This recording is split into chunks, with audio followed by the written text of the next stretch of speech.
For thou, Gaunt, and thou, my husband York, our two, were as 7 vials of his sacred blood, or 7 fair branches springing from one root. Some of these are dried by nature's course, but thy brother Gloucester, one flourishing branch, is now hacked down, his summer leaves all faded, by envy's hand and murder's bloody axe. Sister, therein my brother's blood is mine, doth me more solicit than thy exclaims, to stir against the butchers of his life. Correction lieth in the hands that made the fault, which we cannot correct. The hands that made the fault are Thomas Mowbray's, and correction lies not within his hands, but in the king's. Speak you of the king when you speak of fault? Silence, wife. We must be patient and put our quarrel before the will of heaven. Finds brotherhood in thee no sharper spur? Hath love in thy old blood no living fire? Gaunt, his blood was thine. York, call it not patience, it is despair. In suffering thus thy brother to be slaughtered, thou showest the naked pathway to thy life, teaching stern murder how to butcher thee. That which in mean men we entitle patience is pale, cold cowardice in noble breasts. What shall I say? To safeguard thine own life, the best way is to venge our Gloucester's death. God's is the quarrel. God's substitute, his deputy anointed in his side, has caused his death, the which, if wrongfully, let heaven revenge. Where For then, we alas? may never lift an angry arm against his minister. So where do I complain myself, To God, Oh, no, not to God, but to Gloucester's champion. Thy son, Harry Hereford, accuses Thomas Mowbray. he does, and brings his charge before the king, as does Mowbray his defence. Well then, I shall go with you both to court, there to behold Hereford make his suit against he who saw Gloucester's blood be spilt, and watch fell Mowbray try to hide his guilt.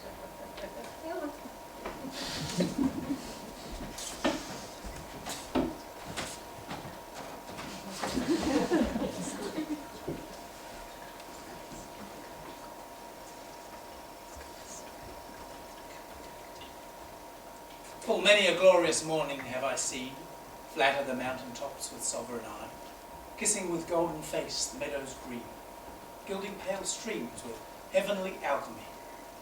Anon, amid the basest cloud to ride with ugly rack on his celestial face, and from the forlorn world his visage hide, stealing unseen to west with this disgrace.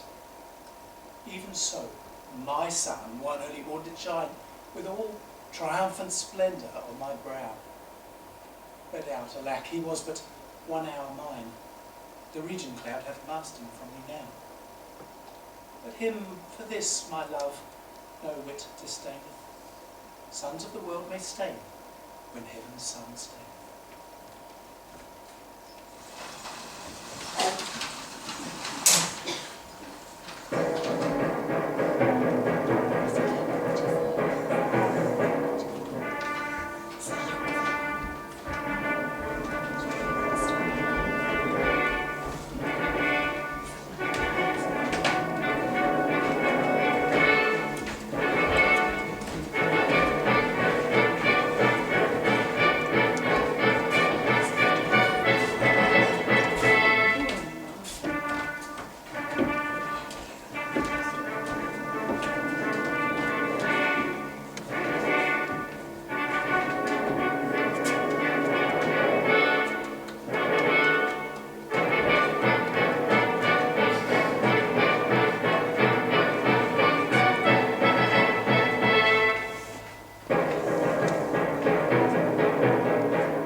O John Gaunt, time-honoured Lancaster, hast thou, according to thy oath and bond, brought hither Henry Hereford, thy bold son, to make good the boisterous late appeal against the Duke of Norfolk, Thomas Mowbray? I have, my liege. Then call them to our presence, face to face, and frowning brow to brow, ourselves shall hear the accuser and the accused freely speak. High-stomached they both, and full of ire, enraged, deaf as the sea, hasty as fire. Many years of happy days before your gracious sovereign, my most loving liege. Each day still better others' happiness, until the heavens, envying earth's good hap, add an immortal title to your crown. We thank you both, yet one but flatters us, as well appeareth by the cause with which you come, namely to appeal each other of high treason. Cousin of Hereford, what dost thou object against the Duke of Norfolk, Thomas Mowbray? First heaven be record to my speech. In the devotion of a subject's love, and free from other misbegotten hate, come I of Helen to this princely presence. Now, Thomas Mowbray, I do turn to thee, and mark my greeting well. For what I speak, my body shall make good upon this earth, and my divine soul shall answer it in heaven. Thou art a traitor and a miscreant, too good to be so, and too bad to live. Since the more fair and crystal is the sky, the uglier seems the clouds that in it fly. And once more, the more to aggravate the note, with foul traitor's name stuff I thy throat, and wish, if so please my sovereign, ere I move, that what my tongue speaks, my right-drawn sword may prove. First, the fair reverence of your highness curbs me from giving reins and spurs to my free speech, which else would post until it had returned these terms of treason doubled down his throat, setting aside his high blood's royalty, and let him be no kinsman to my liege. I do defy him, and I spit at him, call him a slanderous coward and a villain. Hail, trembling coward, there! I throw my gage, disclaiming here the kindred of the king, and lay aside my high blood's royalty, which fear, not reverence, makes thee to accept. If guilty dread have left thee so much strength as to take up mine honour's pawn, then stoop. By that and all the rights of knighthood else will I make good against thee, arm to arm. I take it up, and by that sword I swear which gently laid my knighthood on my shoulder, I'll answer thee in any fair degree or chivalrous design of knightly trial. And when I draw, alive may I not light, if I be traitor or unjustly fight. What dost our cousin lay to Mowbray's charge? That Mowbray hath received 8,000 nobles in name of your highness's lendings, the which he hath detained for lewd employments, like a false traitor and injurious villain. Further I say, and further will maintain, upon his bad life to make all this good, that he did plot the Duke of Gloucester's death. Suggest his soon-believing adversaries, and, like a traitor coward, sluiced up his innocent soul through streams of blood, which blood, like sacrificing Abel's cries, even from the tongueless caverns of the earth to me, for justice and rough chastisement, and by the glorious work of my descent, this arm shall do it or this life be spent. How high a pitch his resolution soars! Mowbray, impartial are our eyes and ears. Were he my brother, nay, my kingdom's heir, as he is but my father's brother's son. Now, by my scepter's oar I make a vow. Such neighbourliness to our kindred blood should nothing privilege him, nor partialize the unstooping firmness of my upright soul. He is our subject, Mowbray, so art thou. Free speech and fearless, I to thee allow. Then, Bolingbroke, as low as to thy heart, through the false passage of thy throat, thou liest. These lies issue from the rancour of a villain, a recreant and most degenerate traitor, which in myself I boldly will defend, and interchangeably hurl down my gaze. Wrath kindled gentlemen, be ruled by me. Let's purge this collar without letting blood. This we prescribe, though no physician. Deep malice makes too deep incision. Forgive, forget, conclude and be agreed. Our doctors say this is no month to bleed. Good uncle, let this end where it begun. Will come the Duke of Norfolk, you your son. To be a makepeace shall become my age. Throw down, my son, the Duke of Norfolk's gage. And Norfolk, throw down his. When, Harry, when? Obedience bids I should not bid again. Norfolk, throw down his. There is no boot. Myself I throw, dread sovereign, at thy foot. My life thou shalt command, but not my shame, the one my duty owes. But my fair name, despite of death that lives upon my grave, to dark dishonour's use thou shalt not have. I am disgraced, impeached, and baffled here, pierced to the soul with slander's venom spear. Rage must be withstood. Give me his gage. Lions make leopards tame. Yea, but not change his spots. Take but my shame, and I resign my gage.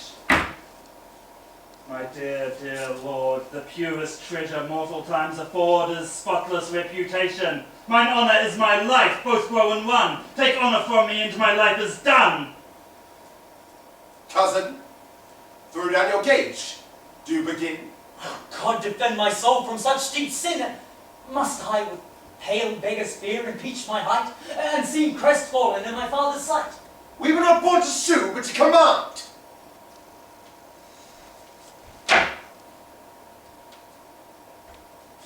Which, since we cannot do to make you friends, be ready, for your lives shall answer it.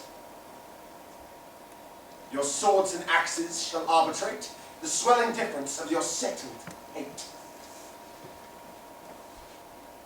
Sir William Bagot, demand of yonder champions the cause for their arrival here in arms, thus plated in the habiliments of war, and, formally, according to our law, ask him his name and orderly proceed to swear him in the justice of his cause. In God's name and the King's, say who thou art and why thou comest thus knightly clad in arms. Against what man thou comest and what thy quarrel. Speak truly on thy knighthood and thy oath, and so defend thee heaven and thy valour. My name is Thomas Mowbray, Duke of Norfolk, who hither came engaged by his oath, which God defend a knight should violate, both to defend my loyalty and truth to God, my king, and my succeeding issue, against the Duke of Hereford that appeals me, and by the grace of God, in this mine arm, to prove him in defending of myself, a traitor to my God, my king, and me. And as I truly fight, defend me, heaven! Harry of Hereford, Lancaster, and Derby am I, who ready here do stand in arms, to prove by God's grace and my body's valour, in combat, on Thomas Mowbray, Duke of Norfolk, that he is a traitor, foul and dangerous, to God of heaven, King Richard, and to me. And as I truly fight, defend me, heaven! My liege lord, I bow my knee before your majesty, for Mowbray and myself are like two men that vow a long and weary pilgrimage. Then let us take our ceremonious leave and loving farewell of our several friends. We will descend and fold him in our arms.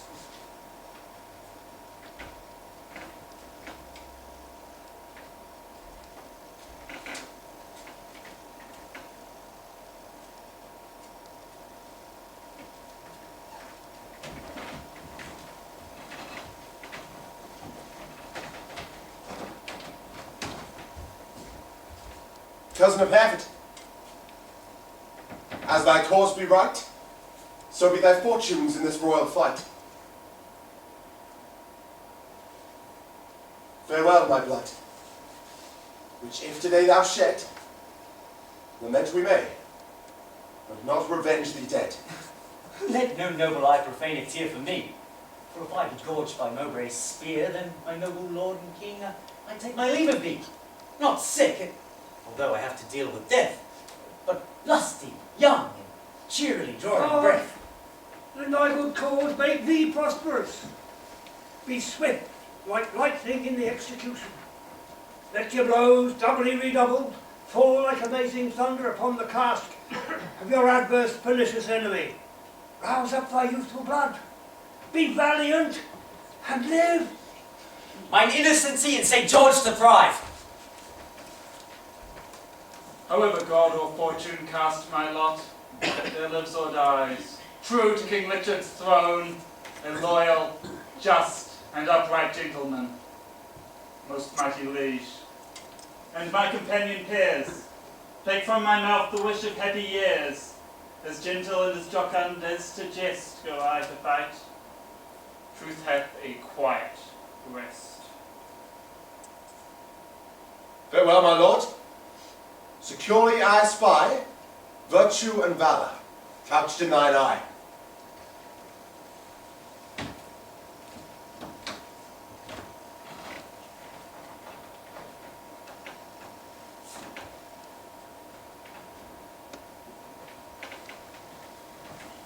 Order the trial, Marshal, and begin.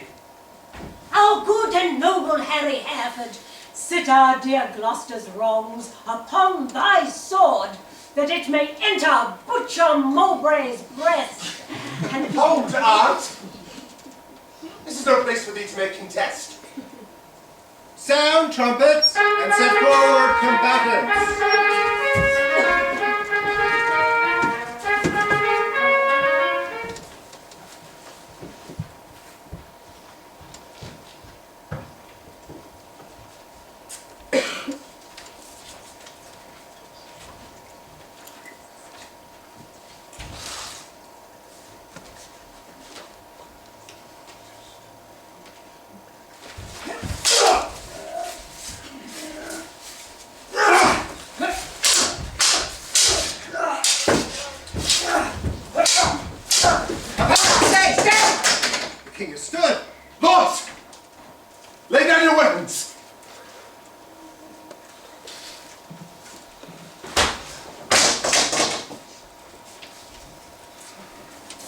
Draw near, and this what we decree.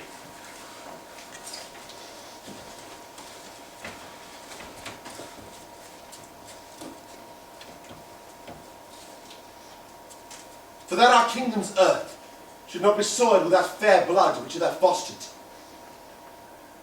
And for our eyes do hate the dire aspect of civil wounds ploughed up with neighbours' swords. And for we think that eagle-winged pride, with sky-aspiring and ambitious thoughts, with rival-hating envy set on thee, to wait our peace, which in our country's cradle draws the sweet infant breath of gentle sleep. So roused up, with boisterous untuned drums, with harsh resounding trumpets dreadful bray, and the grating shock of wrathful iron arms might from our quiet confines fright fair peace, and make us wade even in our kindred's blood.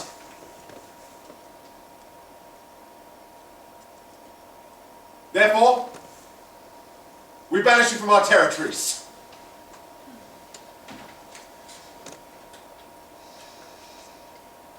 Cousin of Hereford, upon pain of life, till twice 5 summers have enriched our fields, shall not regret our fair dominions, but walk the stranger paths of banishment.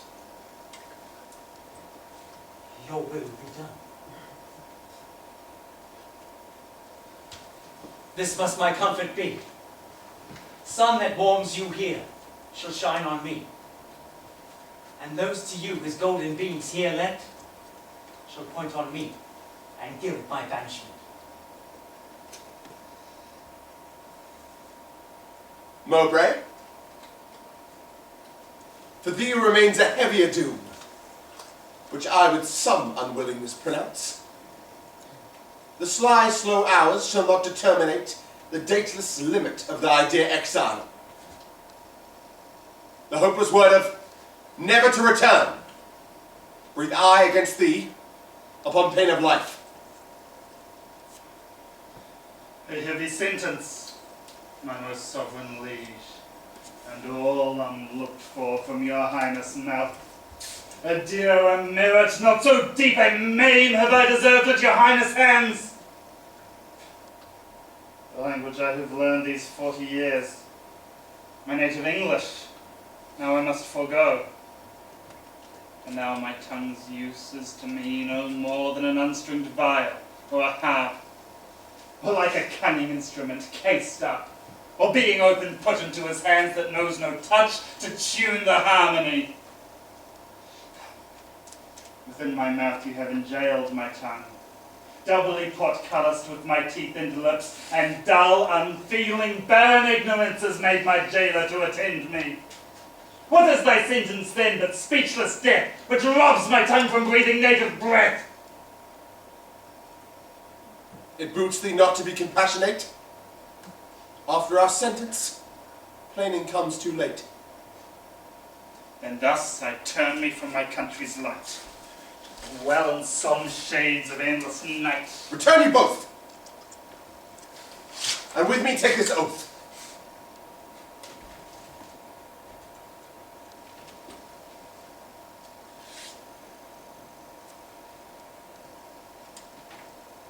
Lay on our royal sword your banished hands.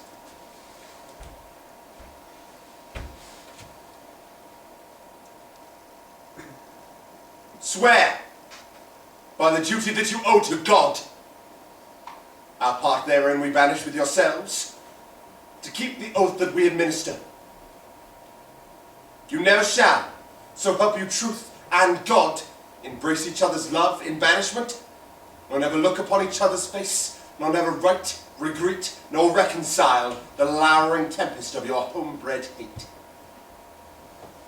Nor never by advised purpose meet, to plot, contrive, or complot any ill against us, our state, our subjects, or our land. I swear. And I. Norfolk, so far as to thine enemy, by this time, had the king permitted, one of our souls hast wandered in the air. Confess thy treasons ere thy fly the realm. Well, since thou hast far to go, bear not along the plogging burden of a guilty soul. No.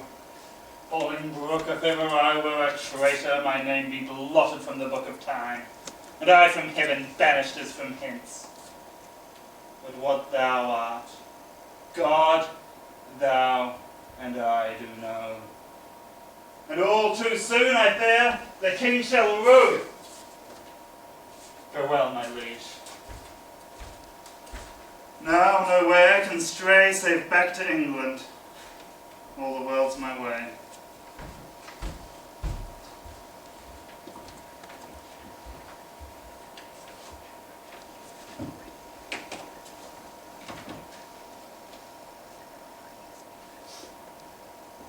Uncle,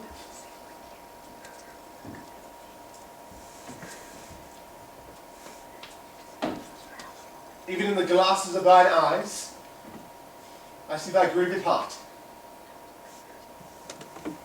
Thy sad aspect hath from the number of his banished years plucked 4 away. 6 winters spent, return home with welcome from banishment. How long the time lies in one little word. 4 lagging winters and 4 wanton springs end in a word. Such is the breath of kings. I thank my liege that in regard of me he shortens 4 years of my son's exile. Little vantage shall I gain thereby, for ere the 6 years he has to spend can bring their times about, change their moons, my oil-dried lamp, and time-bewasted light shall be extinct through age an endless night. Why, uncle, thou hast many years to live. No, but not a minute, king, that thou canst give. Shorten my days thou canst with sullen sorrow. Pluck nights from me, but not blend a morrow. Why, ere our justice, seemest thou to lour? Things sweet to taste, prove in digestion sour. You urged me as a judge, but I had rather... You advised I should argue like a father. Oh, had it been a stranger and not my child, disposed as fault, I should have been more mild. A slander to avoid, and in the sentence my own life destroyed. Cousin, farewell. And uncle bid him so. 6 years we banish him, and he shall go.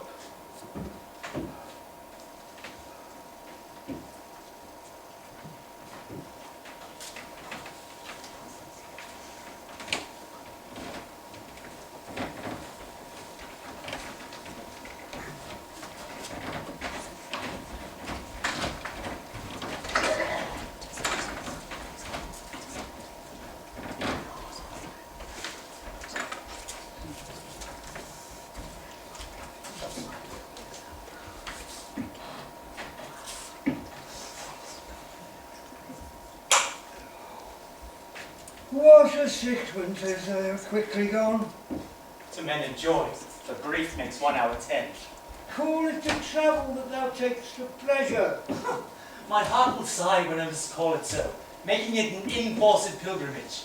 The sullen passage of thy weary steps esteem as foil, wherein thou art to set the precious jewel of thy home return. Nay, rather every tedious stride I make will but remind me what a deal of a world I wander from the jewels that I love. Every place the eye of heaven visits is to a wise man the port and happy haven. Teach thy necessity to reason thus. There's no virtue like necessity. Think that ye king, think that thee did banish thee and not the king. Suppose a devouring pestilence hangs in our air, and thou art flying to fresher climes. Look what thy soul holds good. Imagine it lie the way thou goest to not whence thou comest.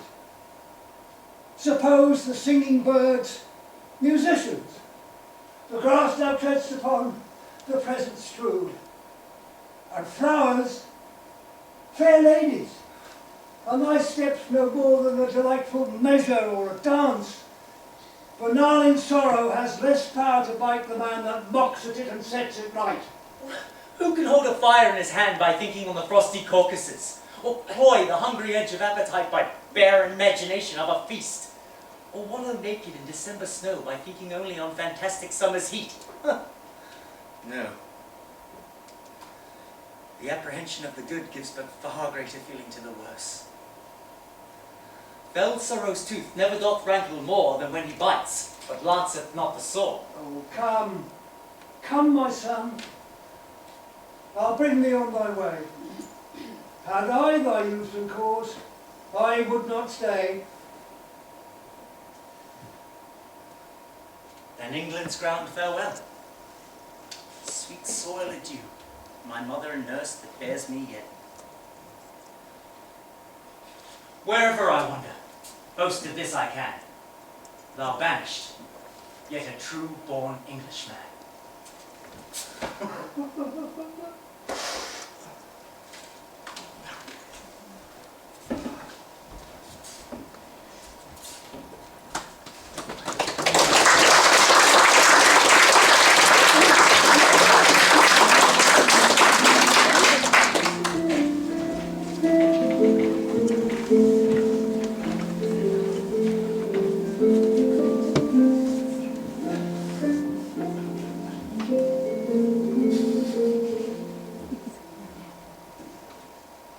Sing cuckoo, Sing cuckoo, summer is a-comin', loudly sing cuckoo, Grow at side, a blow with May. and springs the wood anew. sing cuckoo.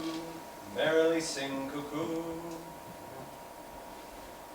Cousin Aumerle, how far brought you High Hereford on his way?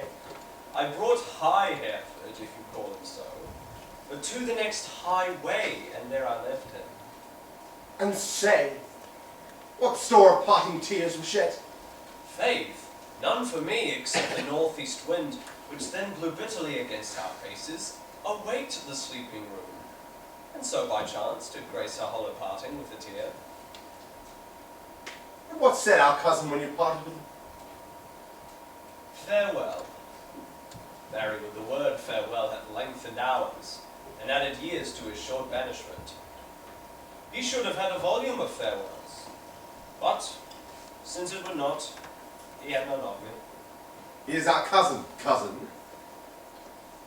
But 'tis doubt when time shall call him home from banishment, whether our kinsmen will see his friends, ourself, Bushy, Baggeteer and Green, observed his courtship to the common people.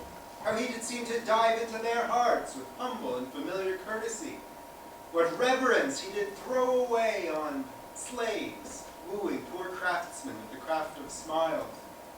Off goes his bonnet to an oyster wench, a brace of draymen bid Godspeed him well, and had the tribute of his supple knee, with thanks, my countrymen, my loving friends. As if our England and reversion were his. Well, he is gone, and with him go these thoughts. Now, for the rebels which stand out in Ireland, expedient manage must be made, my liege. Ere further leisure yield them further means for their advantage and your highness's loss. We will ourselves in person to this war, and, for our coffers have grown somewhat light, we are enforced to farm our royal realm, the revenue whereof shall furnish us for our affairs in hand. Should this come short, our substitutes at home shall have blank charters, whereto, when they know what men are rich, they shall subscribe them for large sums of gold, and send them after to supply our wants. Bushy! Old John of Gaunt is grievous sick, my lord, suddenly taken, and has sent post-haste to entreat your majesty to visit him.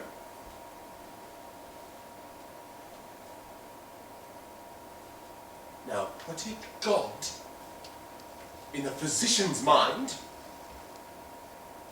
to send him to his grave immediately. The linings of his coffins should make coats to deck our soldiers for these Irish wars. Come, gentlemen, I will go visit him. Pray that I make haste, but come too late.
wholesome counsel to his unstayed youth.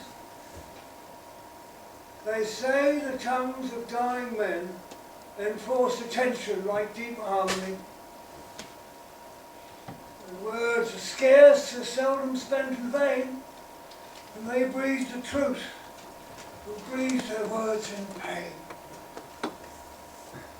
Though Richard, my life's counsel, would not hear, my death's sad tale may yet undeaf his ear. No, it is stopped with other flattering sounds, as praises of whose taste the wise are fond. Lascivious metres whose venom sound the open air of youth doth always listen. This fierce rash blaze of riot cannot last. Violent fires soon burn out themselves. Small showers last long, but sudden storms are short. He tires betimes who spurs too far betimes. Like vanity, insatiate cormorant consuming means soon preys upon itself. This royal throne of kings, this sceptred isle, this earth of majesty, this seat of Mars, this other Eden, demi-paradise, this fortress, built by nature for herself, against infection and the hand of war. This happy breed of men,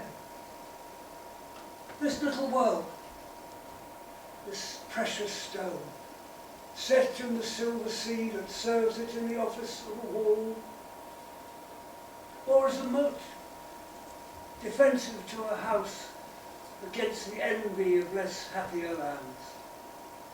This blessed plot,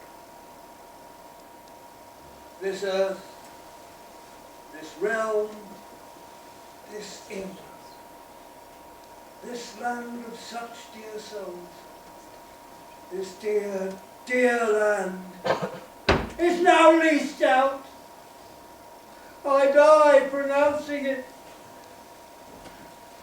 like to a tenement or pelting farm. England, bound in by the triumphant sea, is now bound in with shame, with inky blots and rotten parchment bonds. How fares our noble Lancaster? How is with aged Gaunt? Oh, how that name befits my composition. Old Gaunt indeed, and Gaunt in being old. Should sick men play so nicely with their names? Since thou seekst to kill my name in me, I mock my name, great king, to flatter thee.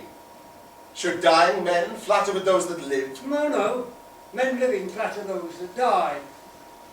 Thou, now a dying, sayest thou flatterest me? No, no, thou diest, though I the sicker be. I live. I breathe and see thee ill. No. He who made me knows I see thee ill. Thy deathbed is no lesser than thy land, in which thou liest, in reputation sick. And thou, too careless patient as thou art, commits thy anointed body to the cure of those physicians who first wounded thee. 1,000 flatterers sit in thy crown, whose compass is no bigger than thy head, and yet, encased in so small a verge, the waste is no whit lesser than thy land. Oh, had thy grandsire with a prophet's eye seen how his son's son should destroy his sons, far from thy reach he would have laid thy shame, deposing thee before thou wert possessed. Why, cousin, wert thou regent of the world? It would be a shame to let this land by lease. Landlord of England art thou now, not king. A lunatic lean-witted fool! Presuming on an ague's privilege, darest fly frozen a domination? A pale out cheek, chasing the royal blood with fury from his native residence? Now, by my seats, right royal majesty. Wert thou not brother to my father, this tongue, which runs so roundly in thy head, might run thy head from thy unreverent shoulders. Spare me not, my brother Edward's son, that I was his father Edward's son. That blood already, like the pelican, hast thou tapped out, and drunkenly caroused. My brother Gloucester, plain, well-meaning soul, whom fair before in heaven amongst happy souls, may be a precedent and witness good that thou respect'st not spilling Edward's blood. Join with this present sickness that I have, and thy unkindness be like crooked age, to crop at once a too long withered flower. Convey me to my bed, then my grave. Love they to live, who love and honour have, And let them die that age and sullens have. For both hast thou, and both become the grave.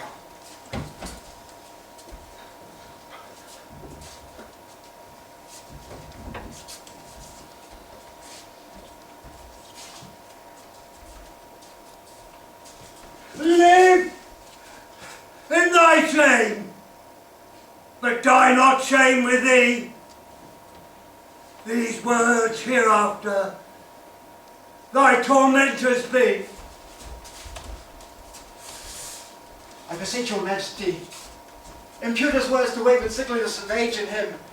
He loves you, on my life, and holds you dear as Harry, Duke of Halford, were he here.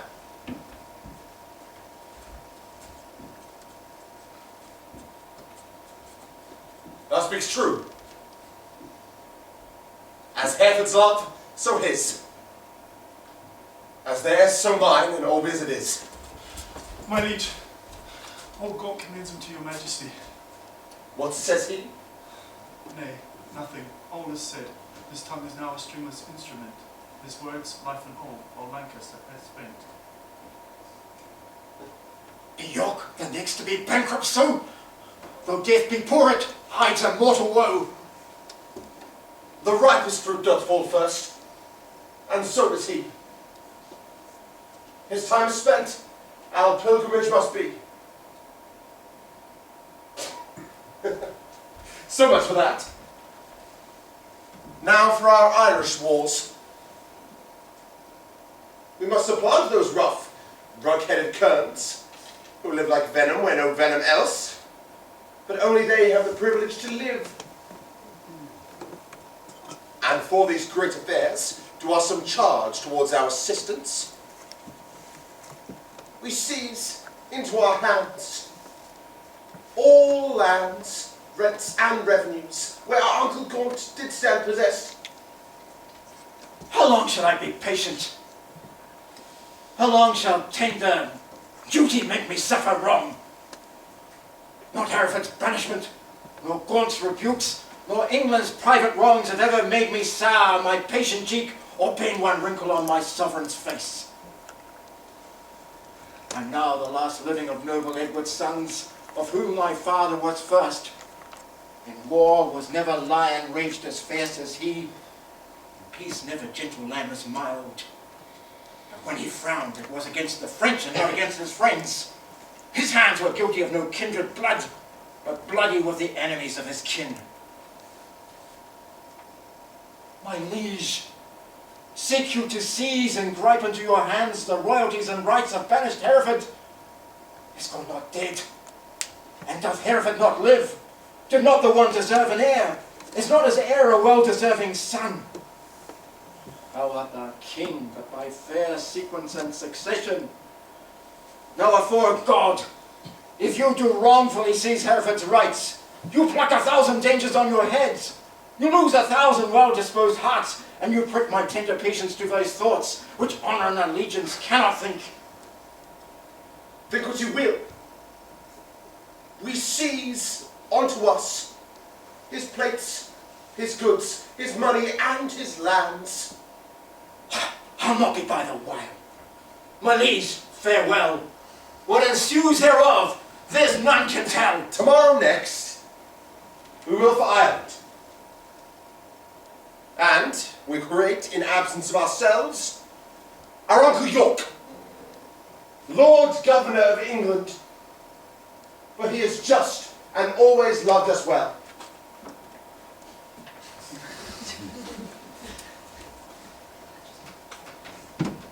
I will to the Queen. Tomorrow we must part. Be merry all, for our time to stay is short.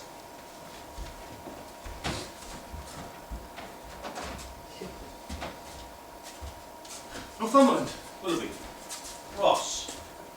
Is Lancaster dead? Aye. Yet living too. For now Hereford is Duke. Barely in title, not in revenue. Richly and both if justice had a right. My heart is great, but it must break with silence ere it be spoken with a liberal tongue. Tends that I would speak to the Duke of Hereford, if it be so out with a boldly man, quick as my ear to hear of good towards him. No good at all that I can do for him, unless you call it good to pity him. The reverend Hilder and his patrimony. Now for God, 'tis shame such wrongs are born. In him a royal prince and many more of noble blood in this declining land. The king is not himself, but basely led by those flatterers who circle him.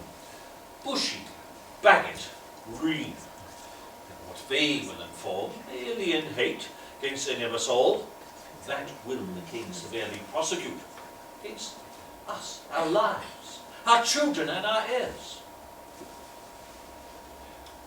The commons hath he filled with grievous taxes, the nobles hath he fined, for ancient quarrels, and quite lost their hearts. And daily new exactions are devised of blanks, benevolences, and what not what. But what in God's name doth become of this? Wars had not wasted it. For war he had not, basely yielded upon compromise that which his noble ancestors achieved with blows. Nor have he spent in peace when they in wars. The Earl of Wiltshire hath the Roman ban. And the king's grown bankrupt like a broken man. He hath not money for these Irish wars, his burdenous taxations notwithstanding, but by the robbing of the banished duke, his noble kinsman, O most degenerate king. And lords, we hear this fearful tempest sing, yet see no shelter to avoid the storm. We see the winds that soar upon our sails, and yet we strike not, but securely perish. We seek the very wreck that we must suffer, and unavoided is the danger now. Not so. Even through the hollow eyes of death, I spy life peering, but I dare not say how near the tidings of our comfort is. Speak, Northumberland. We three are but thyself, and speaking so, thy words are but as thoughts. Therefore, be bold. Then thus, I have from Brittany received intelligence that Harry, Duke of Hereford, and other noble men, all well furnished by the Duke of Bretagne, with 8 tall ships, 3,000 men of war, are making hither with all due expedience, and shortly mean to touch our northern shore, Ravenspur. If then we shall shake off our slavish yoke, impel our country's drooping broken wing, redeem from brokering pawn the blemished crown. Apothetos thou hast our scepter skill, and make thy majesty look like itself. And away with me, both of you, to Ravenspur. But if you faint, as fearing to do so, stay and be secret, and myself will go. To horse, urge doubts to them that fear. Hold out my horse and I'll first be there!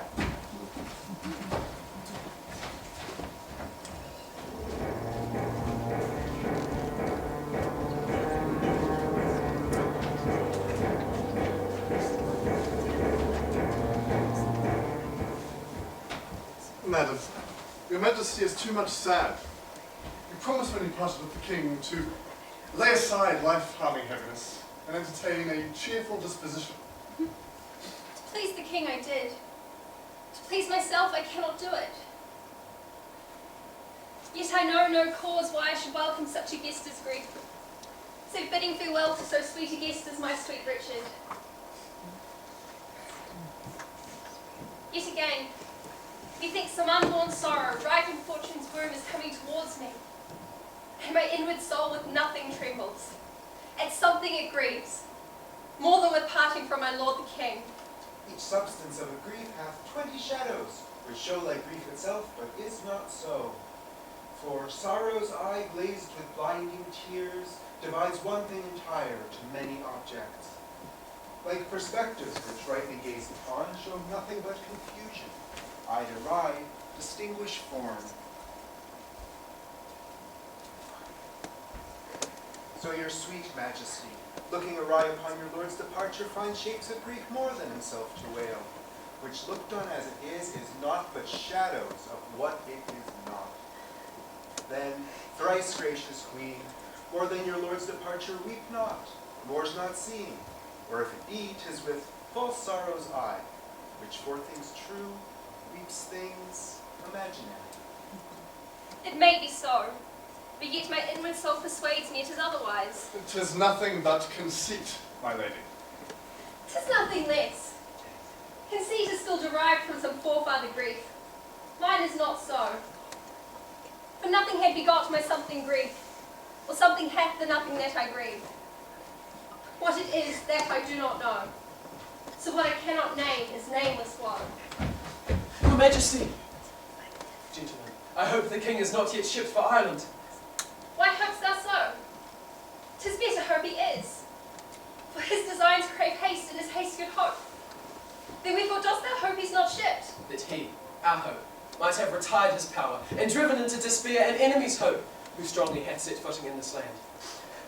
The banished Bolingbroke repeals himself, and with uplifted arms is safe arrived at Reuben Spur. No, God in heaven forbid! 'Tis too true, and worse. The Lord Northumberland, his son Henry Percy, the Lords Ross, Beaumont, and Willoughby, with all their powerful friends, are fled to him. Have you then proclaimed these rebels revolted faction traitors? We have. Whereupon the Earl of Worcester hath broke his staff, resigned his stewardship, and all the household servants fled with him. To Bolingbroke. So green. Thou art the midwife to my woe. In Bolingbroke, my sorrow's dismal air.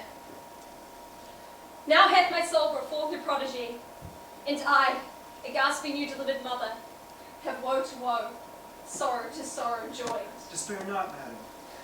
Who shall hinder me? I will despair, and be at enmity with cozening hope.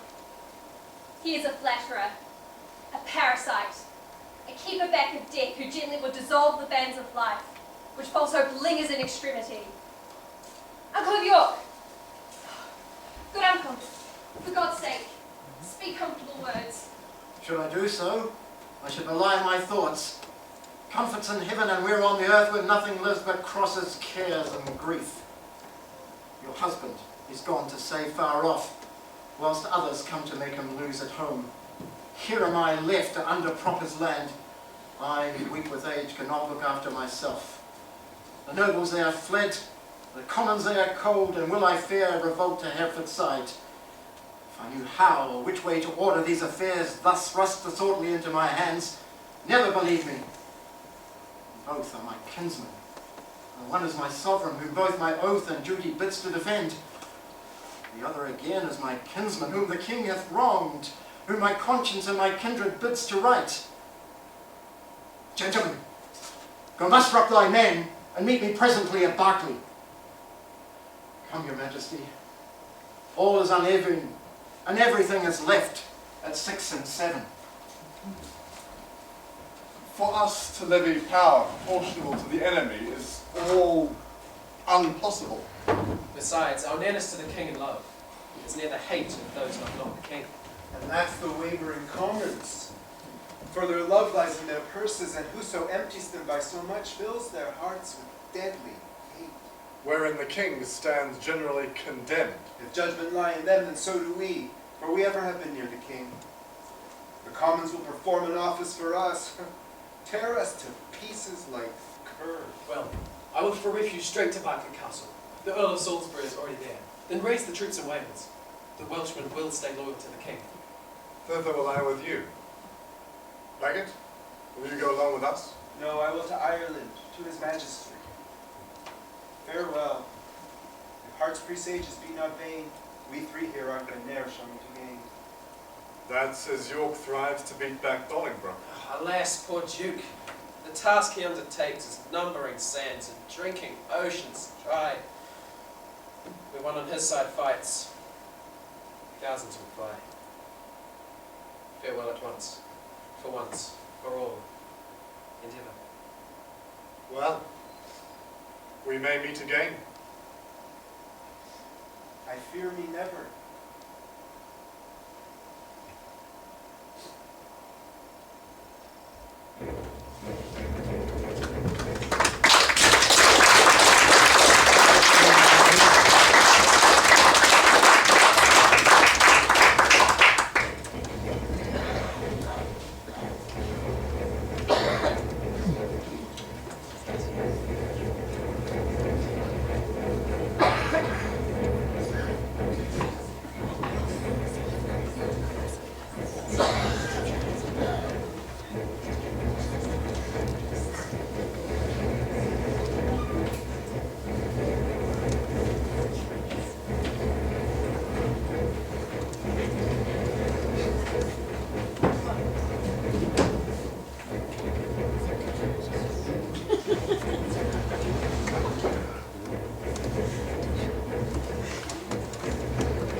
Isn't far now, my lord, to Berkeley. I'm a stranger here in Gloucestershire. These high, wild hills and rough, uneven ways draws out our miles and makes so wearisome. But your fair discourse hath been as sugar, making the hard way sweet and delectable. Of much less value is my company than your good words. But who comes here? Uncle of York. Show me thy humble heart and not thy need. My gracious Grace uncle, me no grace, nor uncle me no uncle. I am no traitor's uncle. And that word grace in an ungracious mouth is but profane. Why have those banished and forbidden legs dared once to touch a dust on England's ground? But then more why have they dared to march so many miles upon her peaceful bosom, frightening her pale-faced villages with war and ostentation of despised arms? Comest thou because the anointed king is hence? Why, foolish boy, the king is left behind, and in my loyal bosom lies his power. Oh, were I but now the lord of such hot youth, as when brave Gaunt thy father and myself rescued the black prince that young Mars of men from forth the ranks of many thousand French. Oh, then how quickly should this arm of mine, now prisoner to the palsy, chastise thee, administer correction to thy fault. Therefore, uncle, let me know my fault. On what condition stands it, and wherein? Thou art a banished man, and here I come before the expiration of thy time, and braving arms before thy sovereign. As I was banished Hereford, but as I come for Lancaster.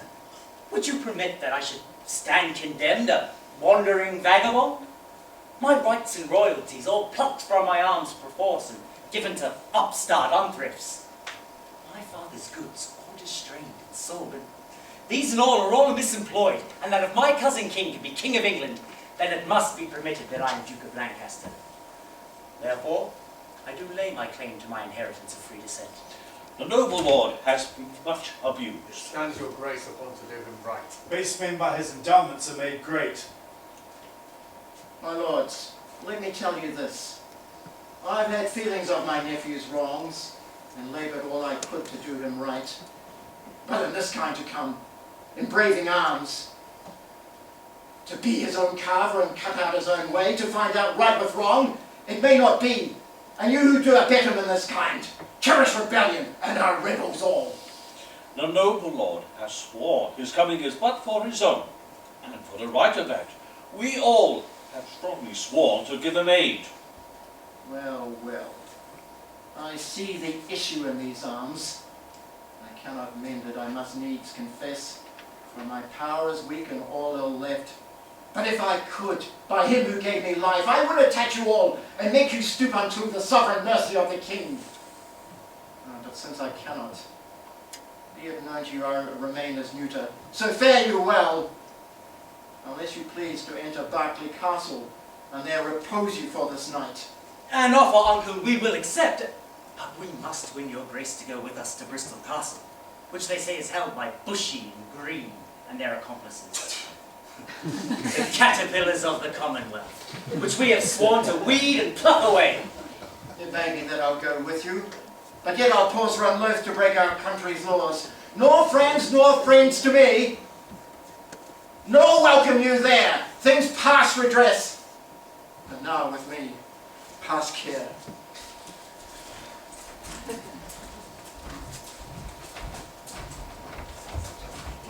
I kept the Marshal at arms these past 10 days, and had heard no tidings from the king. Therefore they dispersed ourselves. I begged of the captains, stay yet another day, thou trusty Welshman. But they thought the king is dead, and would not stay. Could you not convince them that the king lives, and that he reposeth all his confidence in? No, the Welshmen are gone and fled, as well as sure that Richard their king is... Bushy and Green, I will not vex your souls, since presently your souls must part your bodies. I will unfold some cause to your deaths. You have misled a prince, a royal king, a happy gentleman in both blood and lineaments, by you unhappy and disfigured clean. Myself, a prince by fortune of my birth, near to the king in blood and in love, till you did make him misinterpret me, and sighed my English breath to foreign clouds, eating the bitter bread of banishment. Whilst you have dispart my parks, and felled my forest woods, from my own windows torn my household coat, raised out my impresses, leaving me no sign, save men's opinions and my living blood, to show the world that I'm a gentleman. This and much more than twice all this, conveys you to the hand of execution. More welcome is the stroke of death to me than Bolingbroke to England. Lords, farewell. My comfort is that heaven will take our souls and plague injustice with the plagues of hell! Dispatch them.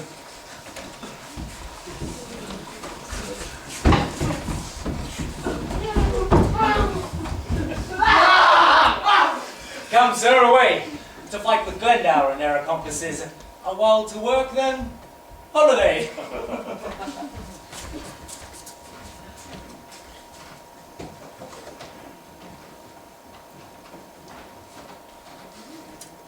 Pale-faced moon looks bloody on the earth, and meteors fright the fixed stars of heaven.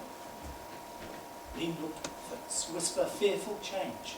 Rich men look sad, and ruffians dance and leap. The one in fear to lose what they enjoy, the other to enjoy by rage and war. These signs forerun the death or fall of kings. Ah, Richard, with eyes of heavy mind, I see thy glory like a shooting star fall to the base earth from the firmament. Thy sun sits weeping in the lonely west, witnessing storms to come, woe and unrest. Thy friends are fled to wait upon thy foes, and grossly to thy good all fortune goes.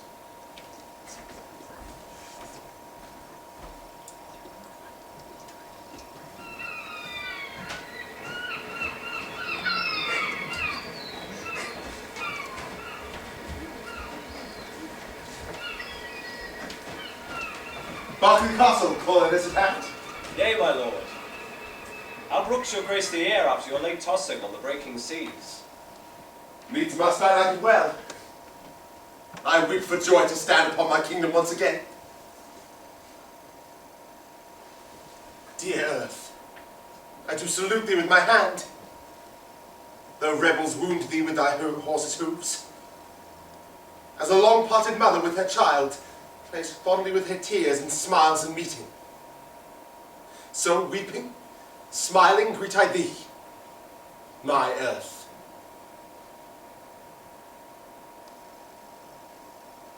Feed not thy sovereign's foes, my gentle earth, but let thy spiders, which suck up thy venom, and heavy-gated toads lie in their way, doing annoyance to the treacherous feet, which with usurping steps do trample thee. Yield stinging nettles to mine enemies, and, when from thy bosom they pluck a flower, guard it, I pray thee, with a lurking adder, whose double tongue may with a mortal touch throw death upon thy sovereign's enemies.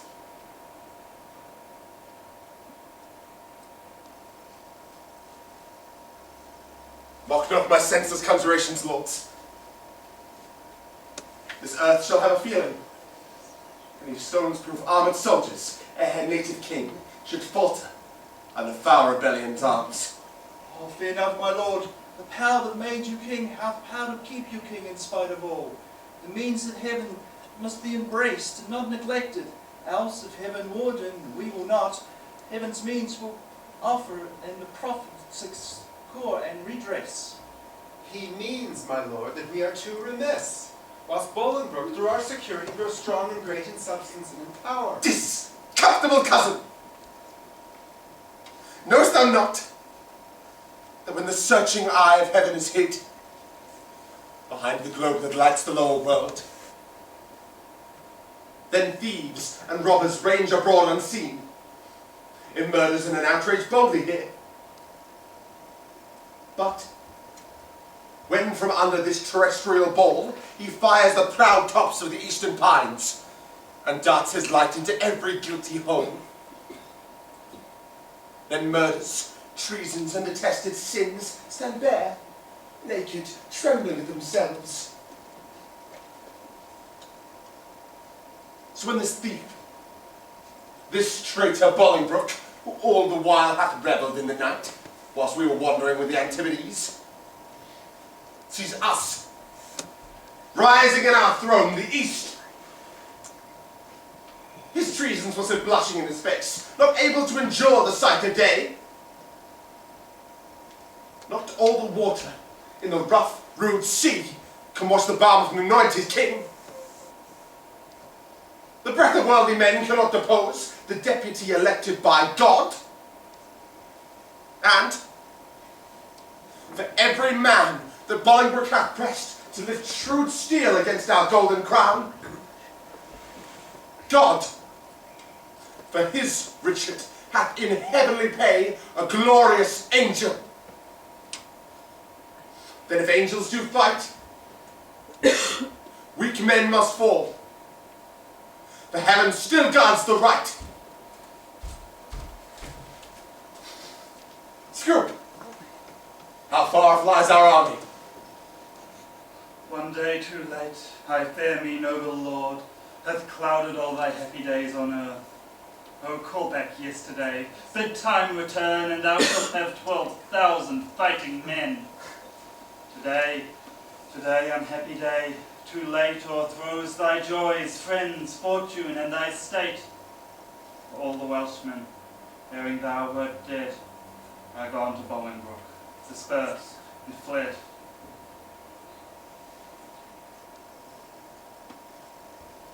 My liege, why looks your grace so pale?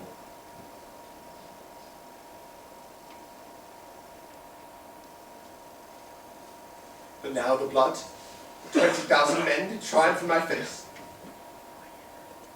and they have fled. And until so much blood should come again, have I not reason to look pale and dead? Comfort, sire. Remember who you are. Yes. I am a king! Awake, coward majesty, thou sleepest. Is the king's name not 20,000 names? Arm my name. A puny subject strikes at thy great glory. Look not to the ground, ye favourites of a king. Are we not high? High be our thoughts. I know our Uncle York hath power enough to serve our turn. Scroop, pray there must also be happy news. More health and happiness betide my liege than can my Kirchhoff's tongue deliver him. My ears are open and my heart prepared. The worst is worldly loss thou canst unfold. Say, is my kingdom lost? 'Twas my care. And what loss is it to reap of care? Strives Bolingbroke to be as great as we? Great he shall not be. If he serves God, we shall serve him too, and be his fellow so. Revolt our subjects. This we cannot mend. They break their faith to God as well as to us. Cry woe, destruction, ruin, and decay. The worst is death. And death shall have his day.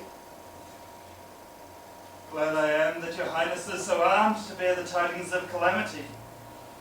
Like an unseasonable stormy day that makes the silver rivers drown their shores, so high above his limit swells the rage of Bolingbroke, covering your fearful land with hard, bright steel and hearts harder than steel.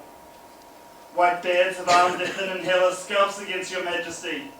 Boys with women's voices strive to speak big and clap their female joints and stiff unwieldy arms against thy seat. Against thy crown both young and old rebel, and all goes worse than I have power to tell. Too well.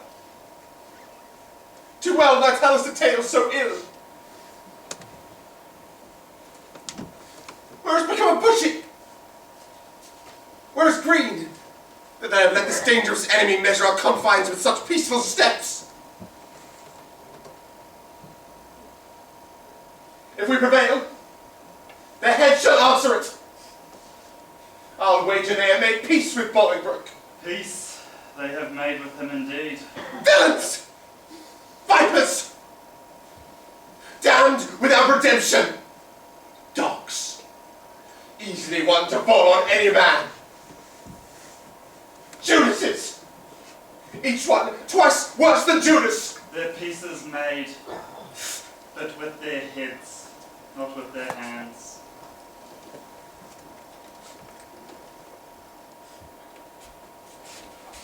Comfort, sire, comfort.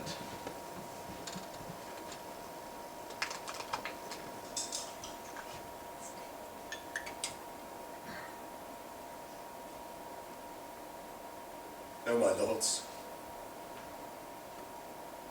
Of comfort no men speak.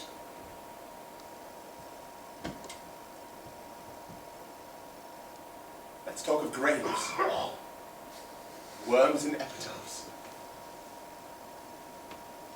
Make dust our paper, and with rainy eyes write sorrow on the bosom of the earth. Let's choose executors and talk of wills.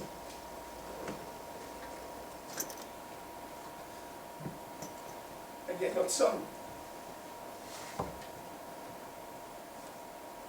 For what can we bequeath save our deposed bodies to the ground? Our lands, our lives in all our Bolingbroke's. And nothing can we call our own except death. And that small model of the barren earth which serves as paste and cover to our bones.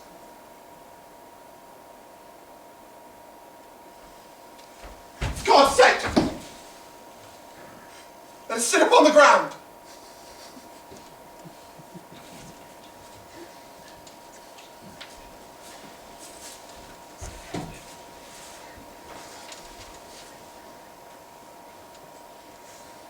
Tell the sad stories of the death of kings.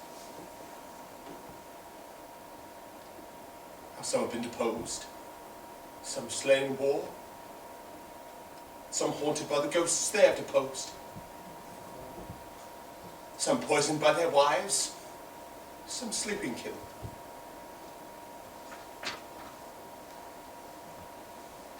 All murdered.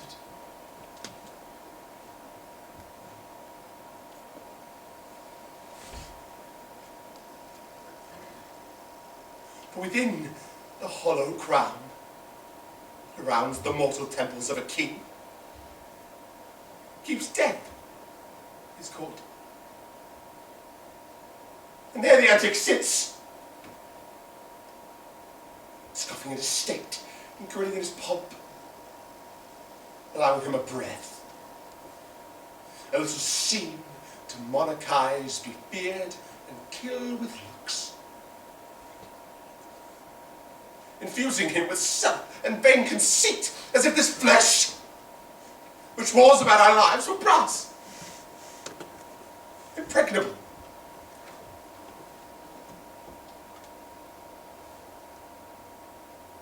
And humoured thus, comes at the last with a little pin, bores through his castle wall, and farewell king.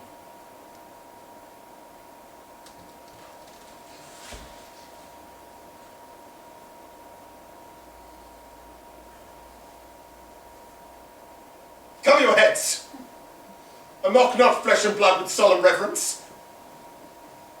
Throw away tradition, form, and ceremonious duty. For you have but mistook me all this while. I live with bread like you, feel want, taste grief, need friends, subjected thus. How can you say to me, I am a king? My lord, wise men sit near and wail their woes, but presently prevent their ways to wail. Aye, to fear the foes and fear oppresseth strength, gives in your weakness strength unto your foe, and so your folly fights against yourself. My father hath the power. Inquire of him, and learn to make a body of a limb.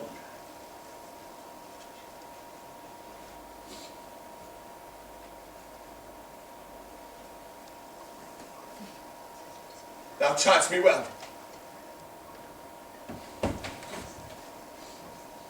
Proud Bolingbroke, I come to change blows with thee for our day of doom. This ague fit of fear is overblown. An easy task it is to win our own. Scroop, where lies our Uncle York with his power? Speak sweetly, man, though thy looks be sour. I play the torturer by small and small that lengthens out the worst that must be spoken. Your Uncle York has joined with Bolingbroke. All your northern castles are yielded up, and all your southern gentlemen in arms upon his party.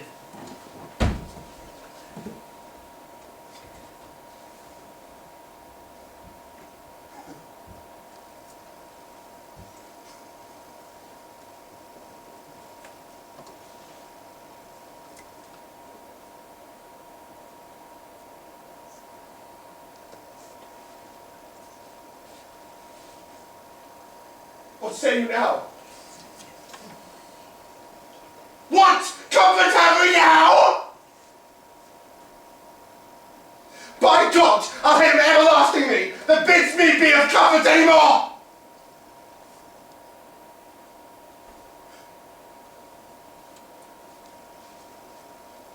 In Berkeley Castle, there I'll pine away. A king, woe's slave shall kingly woe obey.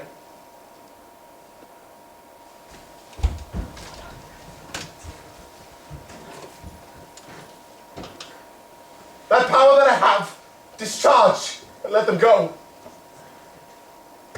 to air the land that hath some hope to grow. For I have none. My liege, one word. Let no man speak to alter this, for counsel is but vain.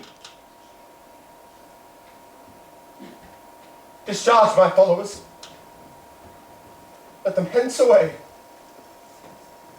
From Richard's night to Bolingbroke's fair day.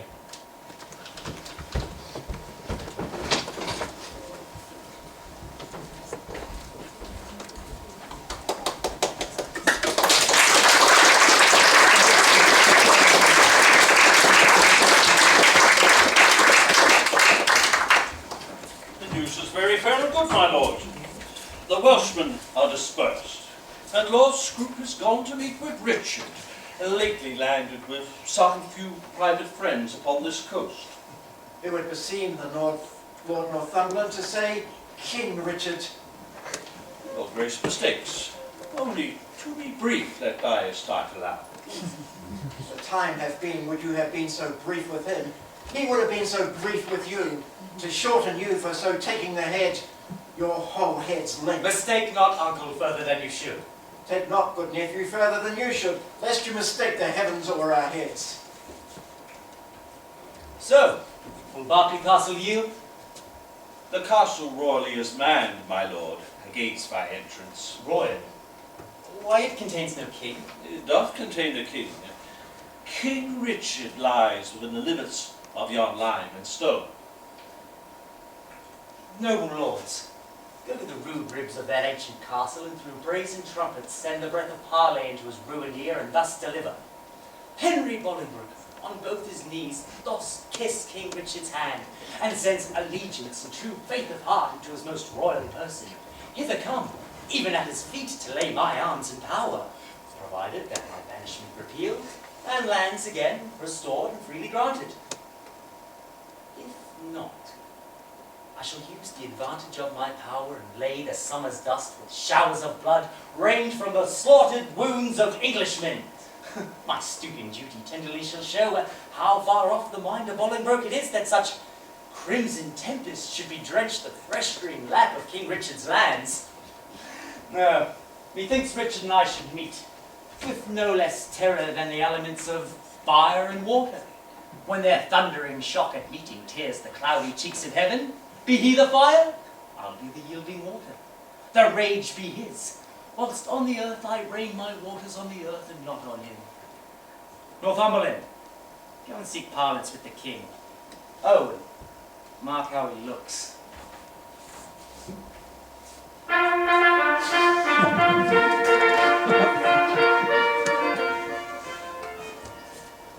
King Richard doth himself appear, as doth the blushing discontented sun from out the fiery portals of the east, when he perceives the envious clouds are bent to dim his glory, and to stain the track of his bright passage to the Occident. Yet looks he like a king. Behold his eye, bright as the eagle's, lightens forth controlling majesty. Alack, alack for woe, that any harm should stain so fair a show. We are amazed, and thus long have we stood to watch the fearful bending of thy knee. We thought ourselves thy lawful king, and if we be, how dare thy joints forget to pay their awful duty to our presence? If we be not, show us the hand of God that hath dismissed us from our stewardship. For well we know, no hand of blood and bone can gripe the sacred handle of our sceptre, unless you profane, steal, or usurp.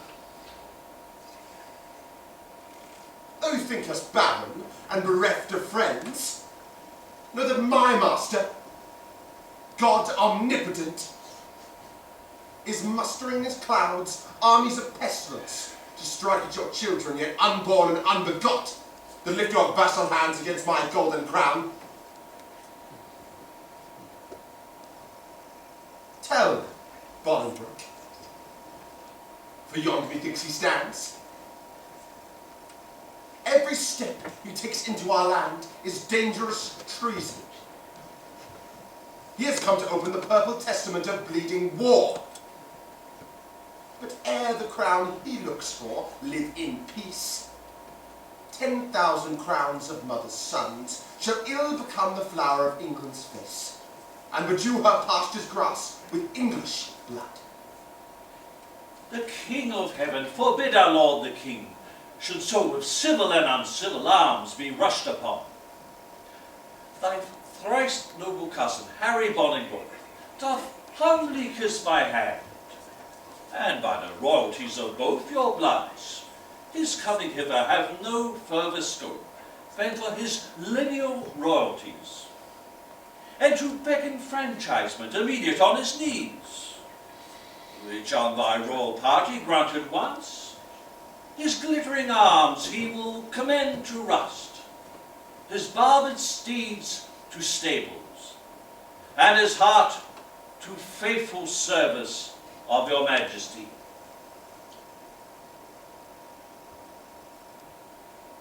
Say thus the king returns. His noble cousin is right welcome hither, and all the number of his fair demands shall be accomplished without contradiction.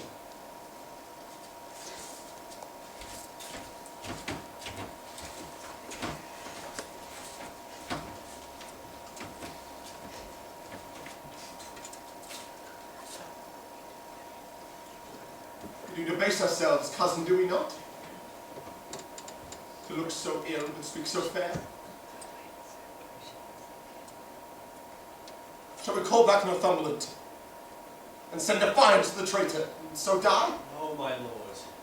Let us fight with gentle words, so time lend friends, and friends their helpful swords. Oh God. Oh God. That ere this tongue of mine, that laid the sentence of dread banishment on yon proud man, should take it off again.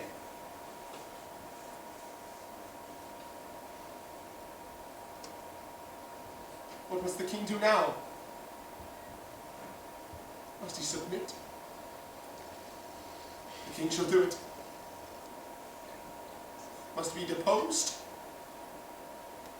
The king shall be contented. Must he lose the name of king? Oh, God's name, let it go. I'll give my jewels for a set of beads, my figured goblets for a dish of wood, my sceptre for a palmer's walking staff, my subjects for a pair of carved saints, my little kingdom, my large kingdom, for a little grave. Little grave. An obscure grave. I'll be buried in the king's highway. Some way of common trade. Subjects' feet may hourly trample on their sovereign's head. They trample on my heart now that I live.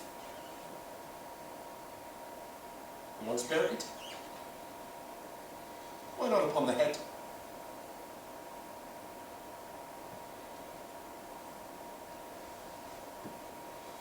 Aumerle, my tender-hearted cousin, now witnessed.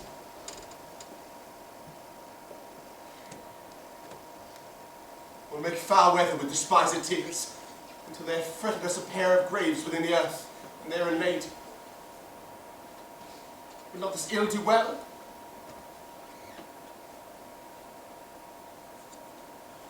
Well, I see I talk but idly, and thou laughs at me.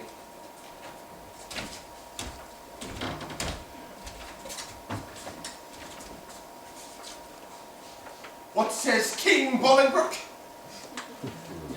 Will he give Richard leave till Richard die?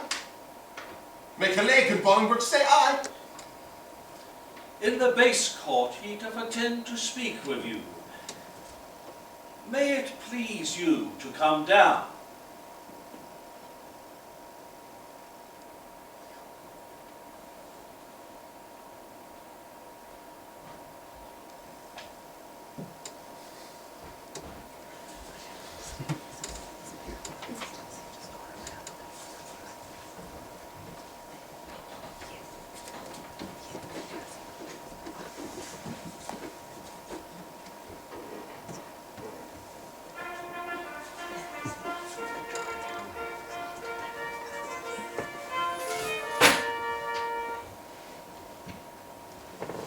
Down.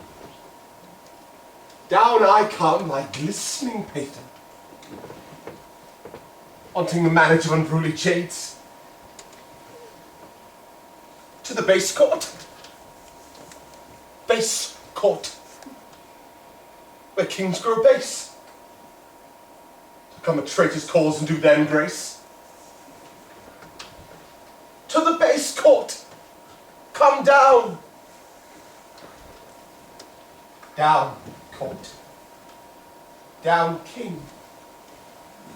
For night I'll shriek when mounting larks should sing.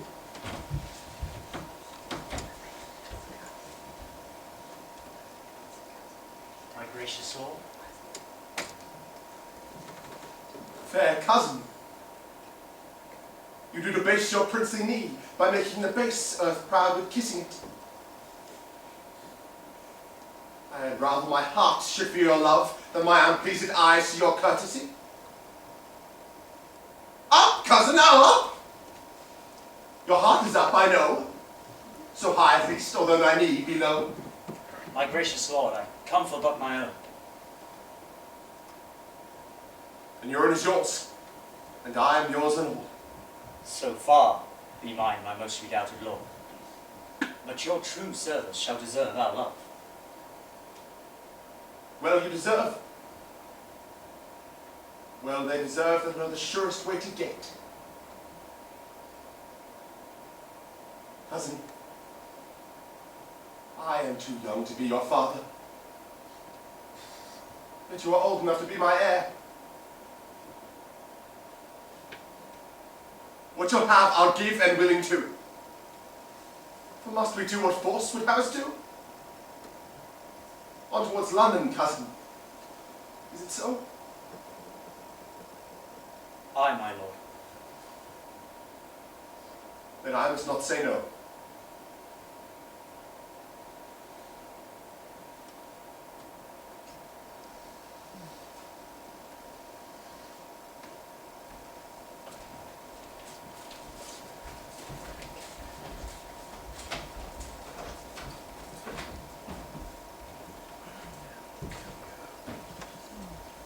Richard is in the mighty hold of Bolingbroke.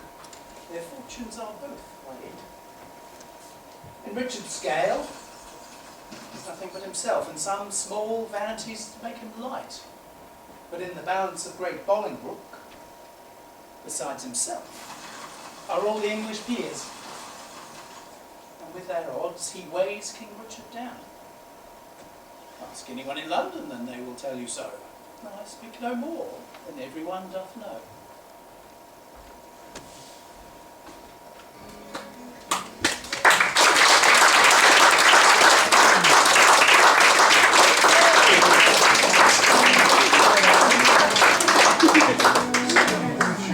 My tongue now. After giving you the bird earlier at work, Here he is. Dose for the day. I must bind up young dangling apricots, which like unruly children make their sire stoop for the oppression of their prodigal weight. Give some supportance to the bending twigs, and as does the executioner, lop off the heads of two fast-growing sprays that look too lofty in our commonwealth. All must be even in our government. But why should I, in the compass of my garden, keep law, form and due proportion, when our seawall garden, the whole land, is full of weeds? Her fairest flowers choked up, her fruit trees upturned, her hedges ruined, her knots disordered, and her wholesome herbs swarming with caterpillars. Now he that hath suffered this disordered spring hath now himself met with the fall of leaf. The weeds which his broad spreading leaves did shelter, which seemed eaten in to hold him up, are plucked up, root and all, by Bolingbroke.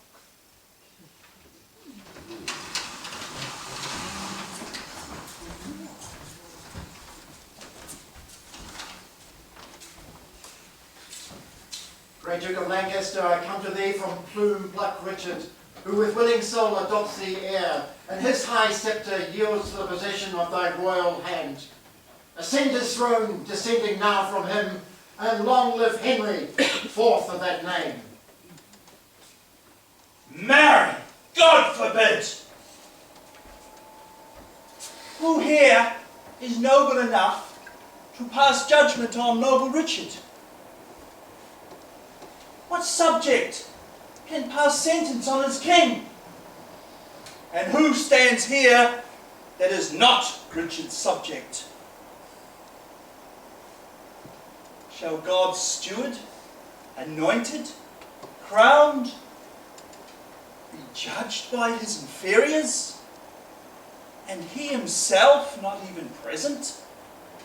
Well, that would be a black, obscene thing indeed. Bolingbroke, whom you call king, is a foul traitor to his true king. And if you crown him, let me prophesy, the future ages will groan with this foul act. If you raise this house of Lancaster against this house of Royal Richard, it will be the woefulest division ever to fall upon this land. Well have you argued, sir. And for your pains of capital treason, we arrest you here. Hold, my lord. Let's share the Richard, that in common view we may surrender. So we shall proceed without suspicion.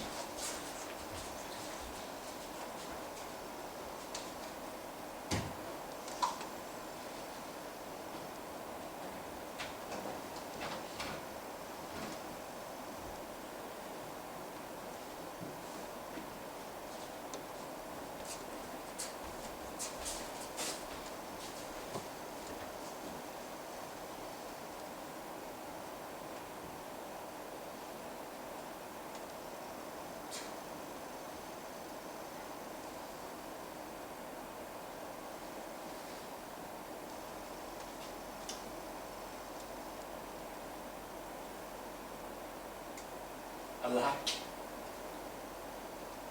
why am I sent for to a king? For I shook off the regal thoughts wherein I reigned. I've hardly yet learned to insinuate, flatter, bow, and bend my limbs. Give sorrow a while longer to tutor me to this submission.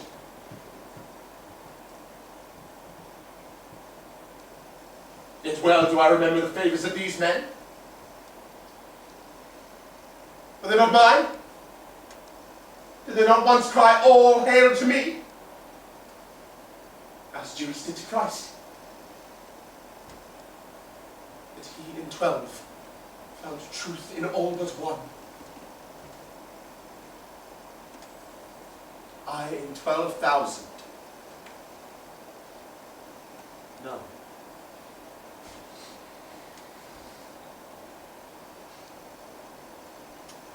God save the king!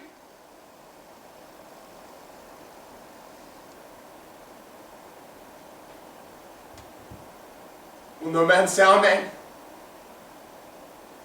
Am I both priest and clerk?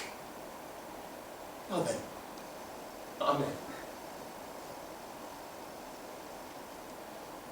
God save the king, although I be not he! And yet amen, if heaven do think him me.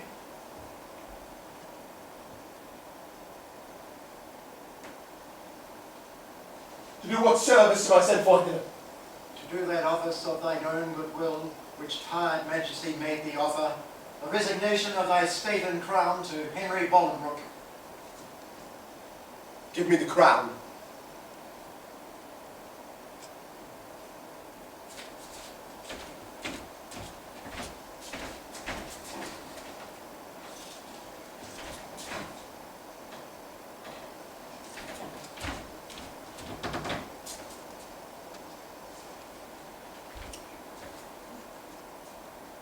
Here, cousin, seize the crown.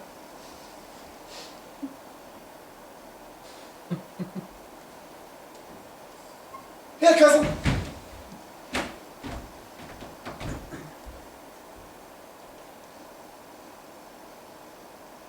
On this side my hand, on that side yours. There was this golden crown like a deep well, that owes two buckets filling one another. The light ever dancing in the air, the other down, unseen and full of water. That bucket down and full of tears am I, drinking my griefs, whilst you mount up on high. I thought you'd be willing to resign. My crown I am, but my griefs are mine. You may my glories and my state depose, but not my griefs. Still am I king of those. Part of your cares you give me with your crown. Your cares set up do not pluck my cares down. My care is loss of care, my old care done. Your care is gain of care, by new care won. The cares I give, I have though given away. They tend the crown, and yet with me they stay. Are you contented to resign the crown? I. No. No, I. For I must nothing be. Therefore, no, no. For I resign to thee.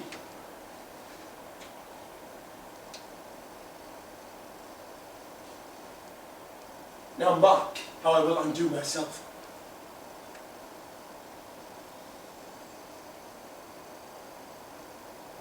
I give this heavy weight from off my head, and this unwieldy scepter from out my hand, the pride of kingly sway from out my heart. With mine own tears I wash away my balm, with mine own hands give away my golden crown. With mine own tongue deny my sacred state, with mine own breath release all duty's rights. All pomp and majesty I do forswear. My manners, rents, and revenues I forego. All acts, decrees, and statutes I deny. God, pardon all oaths that are broke to me. God, keep all vows that are sworn and unbroke to thee. Make me, who nothing has, with nothing grieved. And thou, with all pleased, that hast all achieved. Long mayest thou live in Richard's seat to sit, and soon lie Richard in an earthly pit. God save King Harry! Unkinged Richard sets, and send him many years of sunshine days.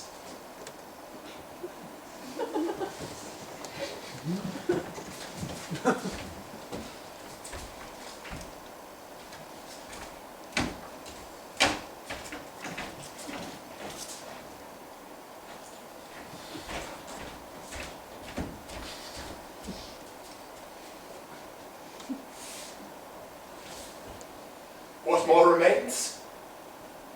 No more than you read these accusations and grievous crimes committed by your person and your followers against the state and profit of this land, that by confessing them, the souls of men may deem that you are worthily deposed. Must I do so? Must I ravel out my reeved up folly? Gentle Northumberland, if thy offences were upon record, would it not shame thee in so fair a troop to read a lecture of them? If thou wouldest, then thou shouldst find one heinous article containing the deposing of a king. Nay, all you that stand and look upon, whilst that my wretchedness doth bait myself. Though some of you with Pilate wash your hands, showing an outward pity, yet you Pilates have here delivered me to my sour cross, and water cannot wash away your sin. My Lord Dispatch, read over these articles. Mine eyes are full of tears, I cannot see. And yet salt water blinds them not so much, that they cannot see a sort of traitors here.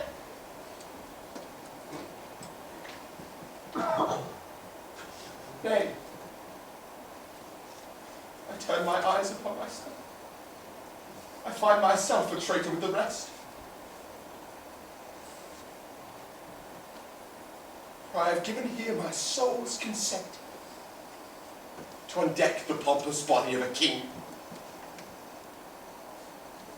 A glory base, sovereignty a slave, great majesty a subject, state a peasant.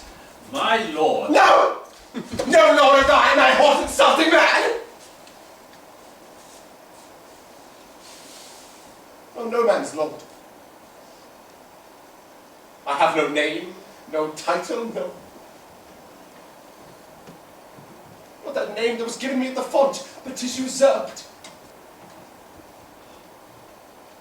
Alack, the heavy day that I have worn so many winters out, and know not name to call myself. Oh, that I were a mockery king of snow, standing before the sun of Bolingbroke, that I may melt away in water drops.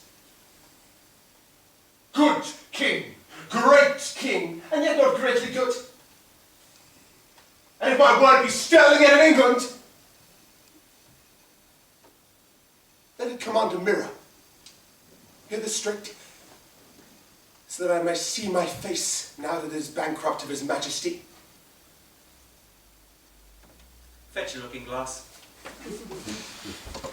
Read over these papers where the glass stuff comes. Fiend! Thou torments me as I come to hell! Urge it no more, my lord. The Commons will not then be satisfied. They shall be satisfied!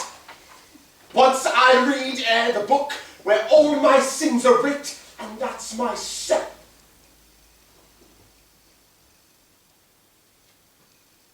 Give me the glass,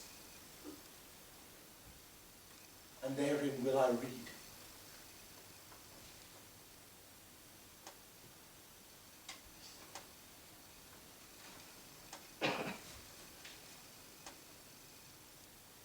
No deeper wrinkles yet? Sorrow wrought so many blows against this face of mine, and made no deeper wounds. Oh, flattering glass. As to my followers and prosperity, thou dost beguile me.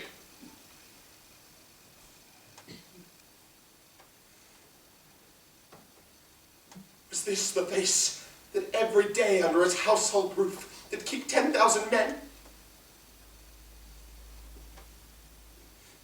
Was this the face that like the sun did make beholders wink?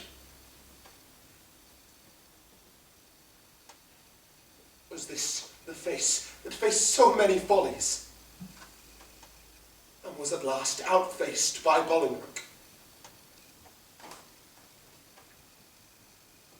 A brittle glory shineth in this face, as brittle as the glory is.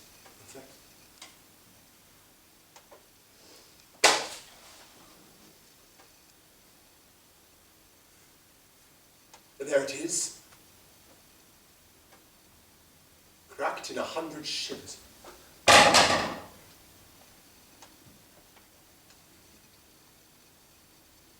Mark, silent king. The moral of this sport. How soon my sorrow hath destroyed my face. The shadow of your sorrow hath destroyed the shadow of your face. Say that again. Ha! Let's see. The shadow of my sorrow, 'tis very true. These external events are merely shadows to the unseen grief that swells with silence in the tortured soul. And I thank thee, King, for thy great bounty, which not only causes me to wail, but teaches me how to lament the cause. I'll beg one boon, and then trouble you no more. Shall I obtain it? Name it, fair cousin. Fair cousin? I am greater than a king! For when I was a king, my flatterers were but subjects. Now that I am a subject, I have a king here to be my flatterer. Being so great, I have no need to beg. Yet ask, and shall I receive? You shall. Then give me leave to go. Whither? Whither you will, that I were from your sights. Lords, convey him to the tower. Convey? Conveyors are you all, that rise thus nimbly from a true king's ball?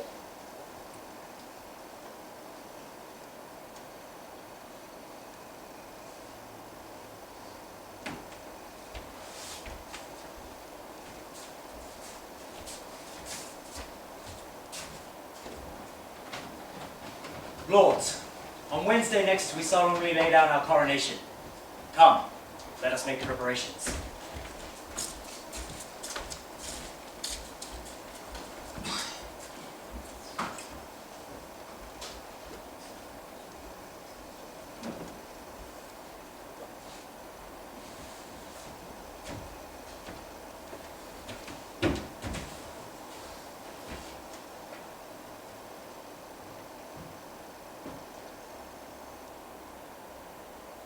A woeful pageant have we here beheld.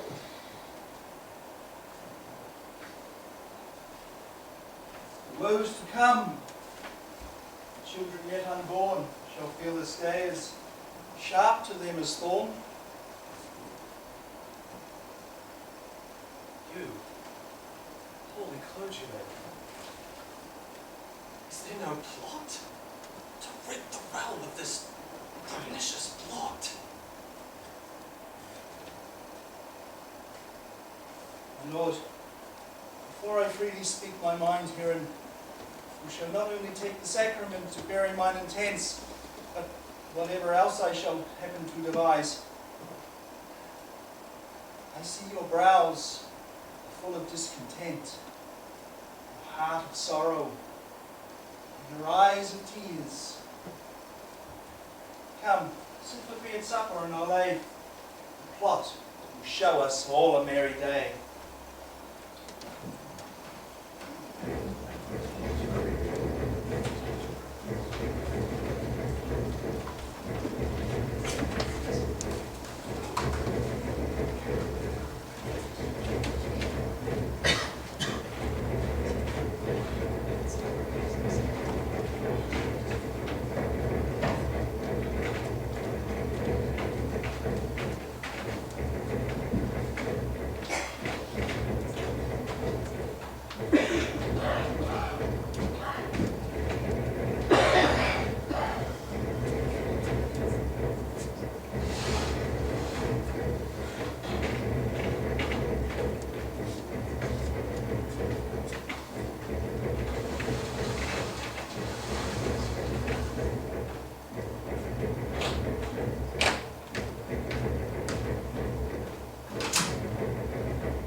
This way the king will come through Julius Caesar's ill-erected tower, to whose flint bosom my condemned lord is doomed a prisoner by proud Bolingbroke. But soft, but see, or rather do not see my fear rose within. Yet look up, behold, that you in a pity may dissolve to dew, and wash him fresh again with true love tears.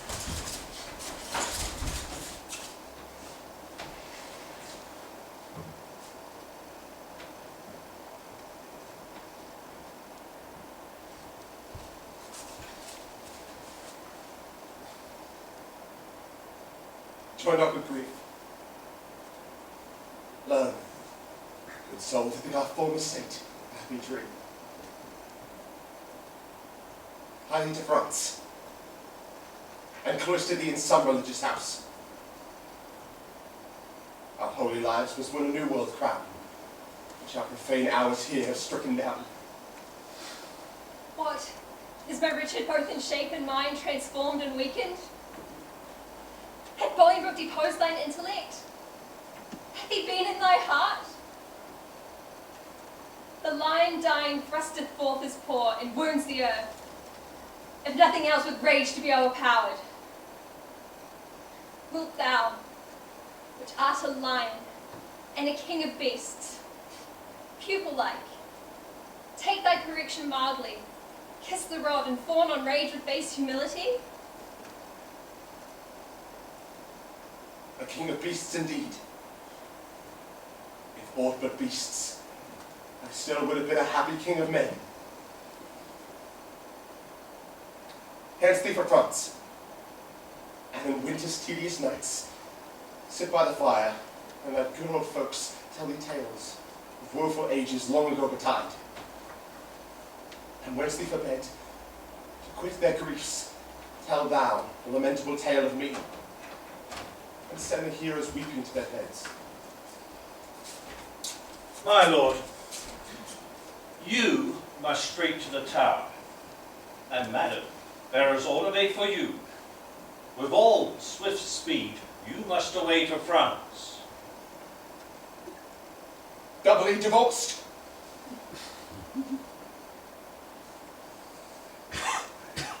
Bolingbroke, you violated a twofold marriage. Twixt me and my crown, and then betwixt me and my married wife.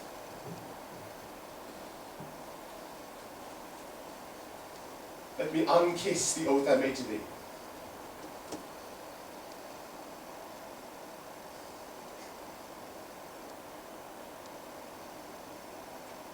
And yet not so, when the kiss was made.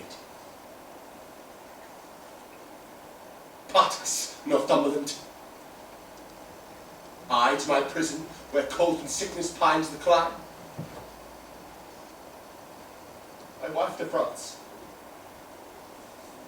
From whence, in pomp, she came adorned like sweet May, sent back like hounds, shortest of day. Must we be divided? Let Bolingbroke banish us both and send the king with me. That was some love, but little policy. Then whither he goes, thither let me go. So too, together weeping can make one woe.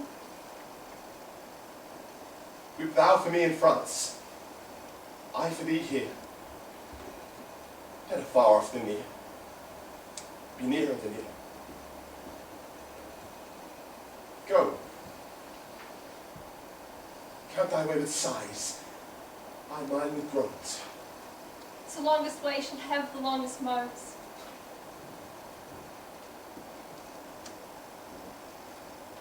We make woe wanton with this fond delay. Once more, adieu. The rest let sorrow say.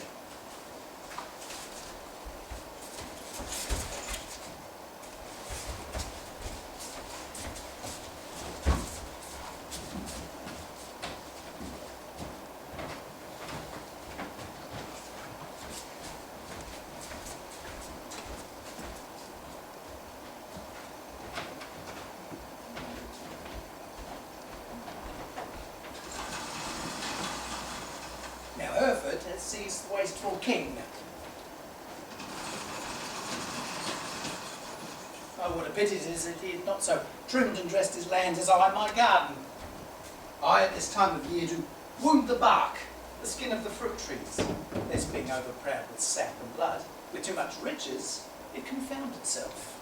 Had he done so, to great and growing men, they might have lived to bear and eat to taste the fruits of their duty. Superfluous branches I lop away, so bearing boughs may live.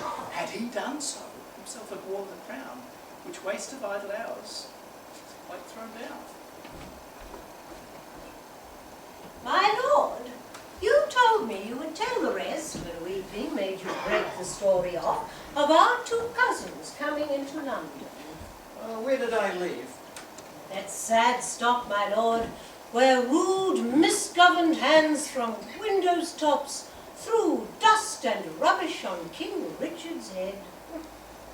Then, as I said, the Duke, great Bolingbroke, mounted on a hot and fiery steed, which his aspiring riders seemed to know, with slow but stately pace kept on his course, whilst all tongues cried, God save thee, Bolingbroke, welcome, Bolingbroke, whilst he from one side to the other turning, bareheaded, lowered in his proud steed's neck, bespake them thus, I thank you, countrymen.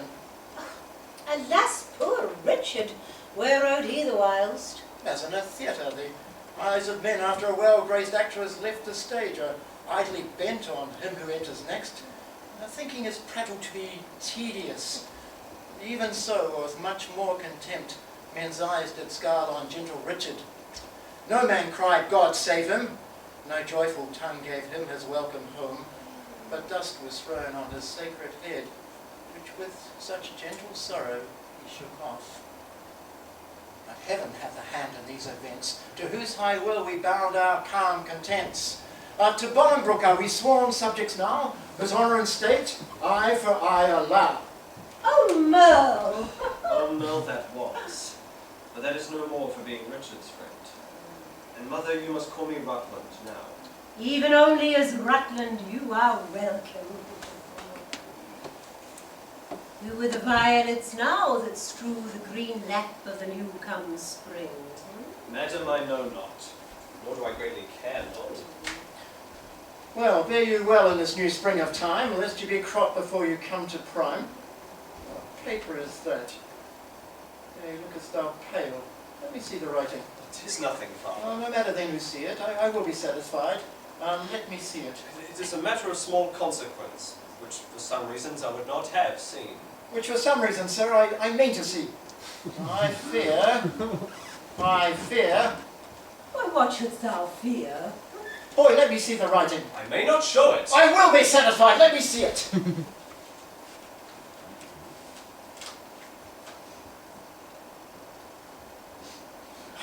Treason! Foul treason! Villain! What is the matter, husband? Wife, have servants saddle my horses. God, for his mercy, what treachery is here? What is it? By my honour, by my life, by my troth, I will impeach the villain. What is the matter? Peace, woman! I will not peace. What is the matter, Aumerle? Good mother, be content. It is no more than my poor life must answer. Thy life answer? Saddle my horse, I say, and give me my boots. Strike him, Aumerle! Oh, poor boy, thou art amazed. Hence, villain, never more come in my sight. I will unto the king. What? What wilt thou do? Is he not thine own? Have we spare sons? Wilt thou pluck my fair son from me, and rob me of a happy mother's name? Is he not like thee? Wilt thou not hide the trespass of thine own? Wilt thou hide this dark conspiracy? A dozen of them here are taking the sacrament, and interchangeably set down their hands to kill the King of Oxford. We'll keep him here, then. What is that to them? Away, fond mad woman. Were he 20 times my son, I would impeach him. Hadst thou groaned for him as I have done, thou wouldst be more pitiful. But now I see thy mind. Thou dost suspect I have been disloyal to thy bed, and he is a bastard and not thy son. Oh, sweet York, sweet husband, be not of that mind. Look, he is as like thee as a man can be. He's not like me, any of my kin, and yet I love him. Oh, way unruly woman! Oh, after him, Aumerle! Mount thee upon his horse at spur post, and get thee before him to the king, and beg thy pardon ere he do accuse thee. Oh, I'll not be long behind. Though I be old, I doubt not but to ride as fast as York, and never will I rise up from the ground till Bolingbroke hath pardoned thee. But away, be gone.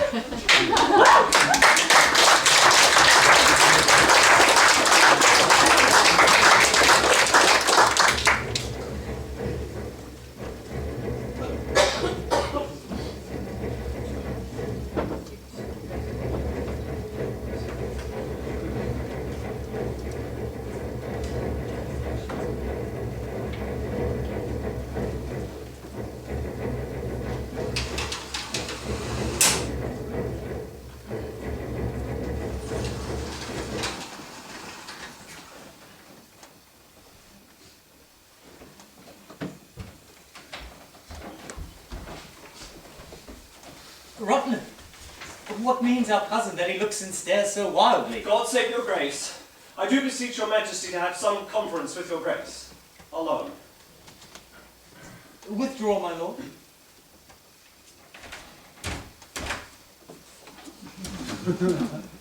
What is the matter with our cousin now? Forever may my knees go to the earth. My tongue cleaves to my roof within my mouth.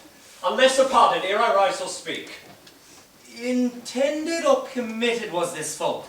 If on the first, how heinous ere it be to win thy after love. I pardon thee. Then give me leave that I may turn the key, that no man may enter till my tale be done. Have thy desire. My liege!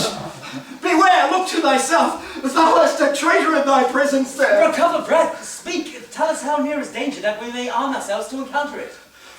Peruse this writing here, and thou shalt know the treason that my haste forbids to show. Remember, as thou readest thy promise past, read not my writing there. My heart is not conferred with my hand. It was, villain, ere thy hand had set it down. Oh, heinous, strong, bold conspiracy, a loyal father to a treacherous son. Thy overflow of goodness converts to bad, and thy abundant goodness shall excuse thy digressing plot from this deadly son. Mine honour lives when his dishonour dies, or my shame life, and his dishonour lies. Thou killest me in giving him life, giving him breath. The traitor lives, the true man's put to death. Villain, I'll make thee safe. Stay thy revengeful hand! Thou hast no cause to fear.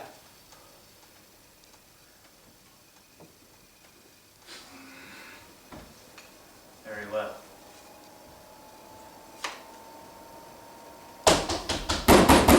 For God's sake, open the door! What shrill voice suppliant makes this eager cry? Oh, 'tis I, thy aunt, great king.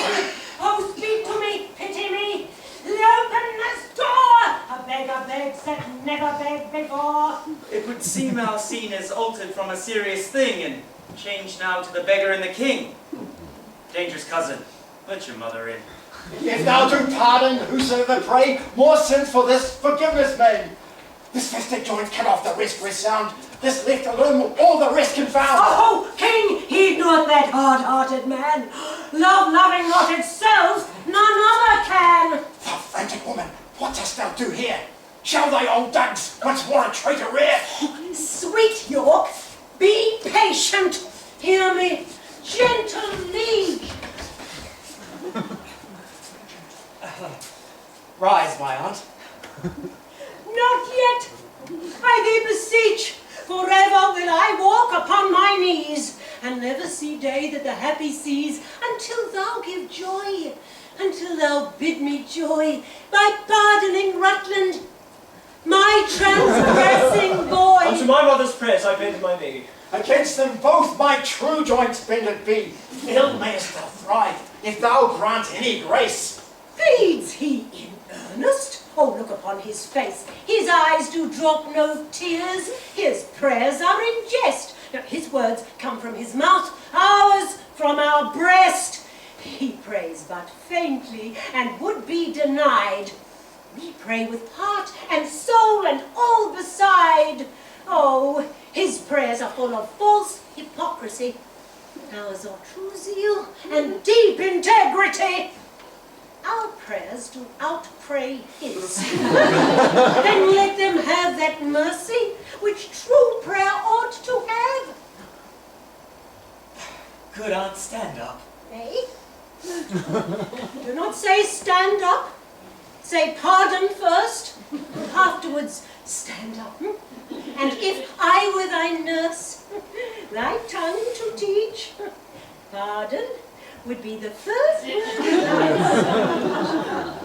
Oh, I never long to hear a word till now. Say pardon, king, let pity teach thee how. The word is short, but sweet. No word like pardon for kings' mouths so meet. Speak it in French, king. Say pardonnez-moi. Dost thou teach pardon, pardon to destroy? No, my sour husband, my hard-hearted lord, that sets the word itself against the word. Speak pardon as 'tis current in our land. The chopping French we do not understand. Thine eye begins to speak. Set thy tongue there, or in thy piteous heart plant thou thine ear, that hearing how our plaints and prayers do pierce, pity may move thee pardon to rehearse. Good aunt, stand up. I do not sue to stand. Pity is all the suit I have in hand. Then I pardon him, as God shall pardon me. Happy vantage of a kneeling knee. Yet am I sick for fear. Speak it again. No, twice saying pardon doth not pardon twain, but makes one pardon strong. With all my heart, I pardon him. A god on earth thou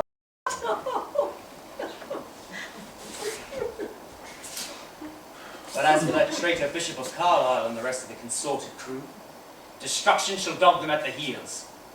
Uncle, help to order armed men to Oxford or wherever these traitors are. For they shall not live in this world, I swear. I will have them, if I only know where. Uncle, farewell. Cousin too, adieu. Your mother well hath prayed for you and proved you true. Good aunt, take your old son, I pray thee, make him new.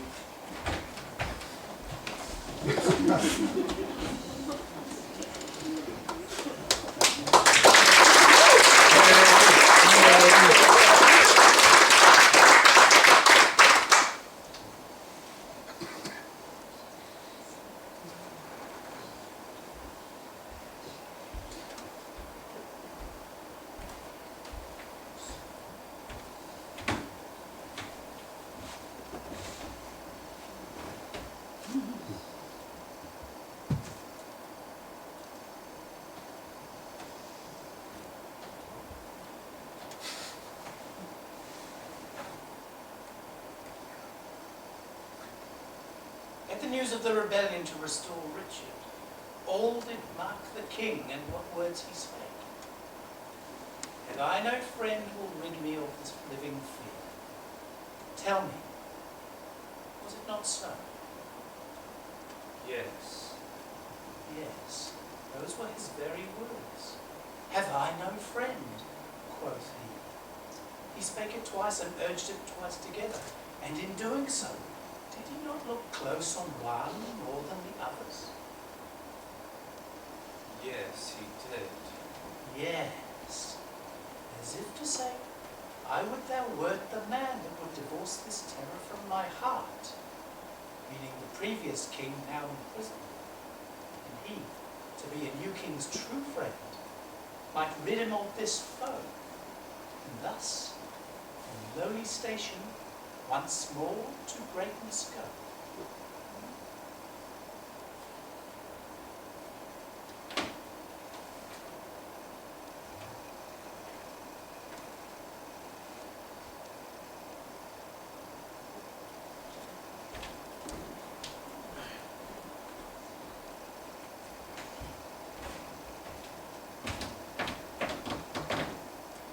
Let us tell sad stories of the death of kings. For within the hollow crown that rounds the mortal temples of the king, keeps death his court, and there the antic sits. But comes he at the last, and with a little pin bores through the castle wall, and farewell king.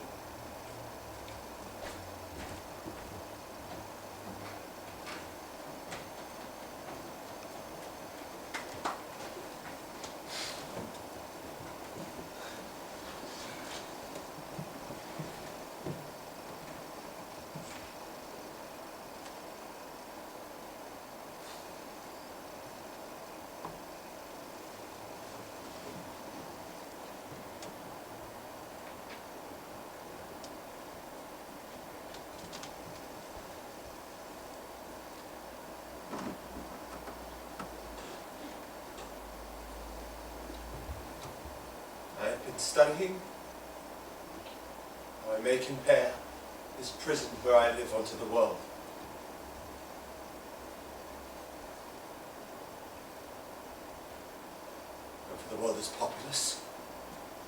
Here is not a creature but myself. I cannot do it. Yet I'll hammer it out.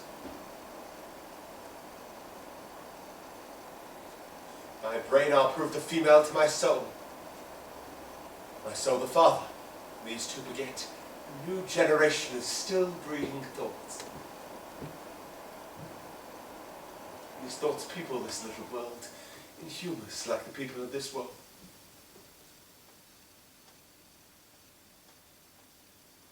Thoughts tending to ambition. They do plot unlikely wonders.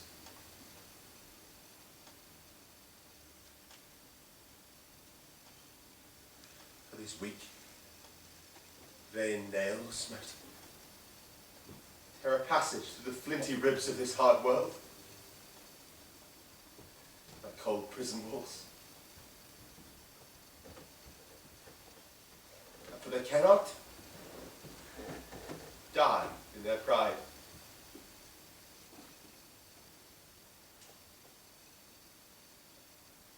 Thoughts tending to content flatter themselves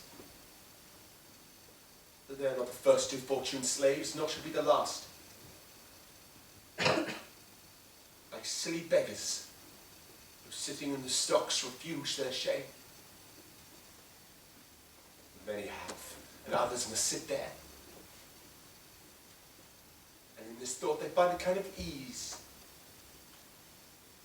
bearing their misfortunes on the back of others who have enjoyed the light.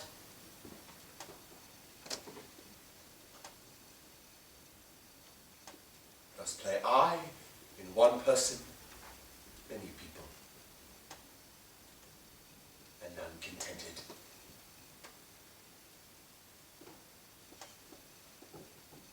Sometimes am I a king.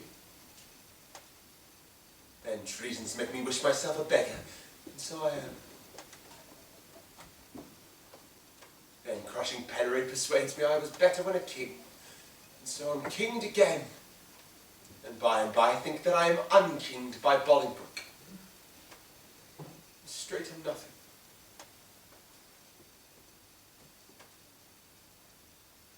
But whate'er I be,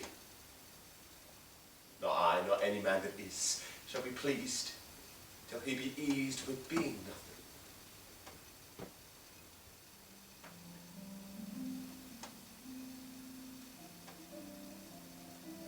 Music do I hear? Sing, cuckoo, sing, ho. Ha! Ha! Keep time! How sour sweet music is when time is broken, no proportion kept. And so it is in the music of men's lives. And here have I the daintiness of ear to check time broken at disordered string.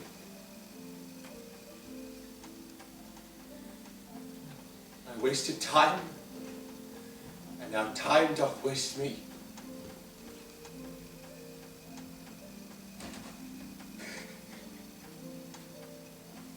This music mads me! Let it sound no more! For it hath holp madmen to their wits, but it seems in me shall make wise men mad!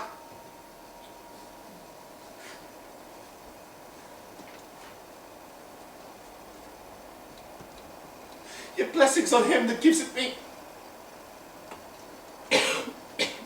For 'tis a sign of love.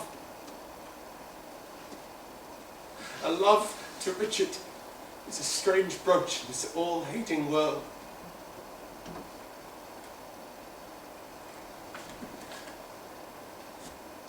Hail, royal prince.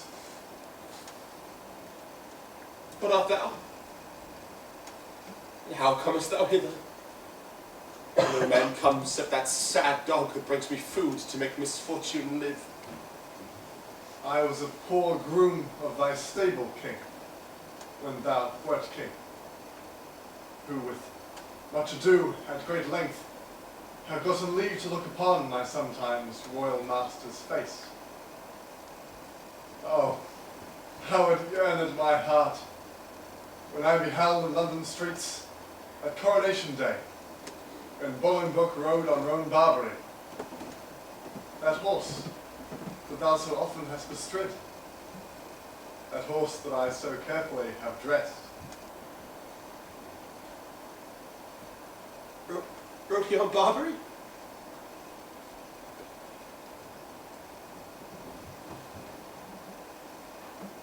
Tell me, gentle friend, how went he under him? So proudly as if he disdained the ground. So proud that Bolingbroke was on his back? That chain he bred from my royal hand! This hand that made him proud with clapping him, would he not stumble? Would he not fall, since pride must have a fall, and break the neck of that proud man which did usurp his back?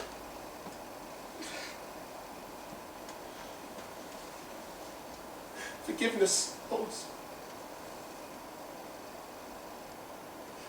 Why do I rail on thee?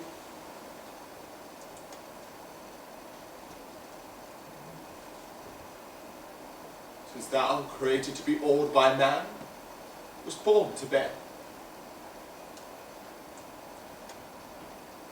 I was not made a horse, and yet I bear a burden like a mule, spurred, tired, gold by jouncing Bolingbroke.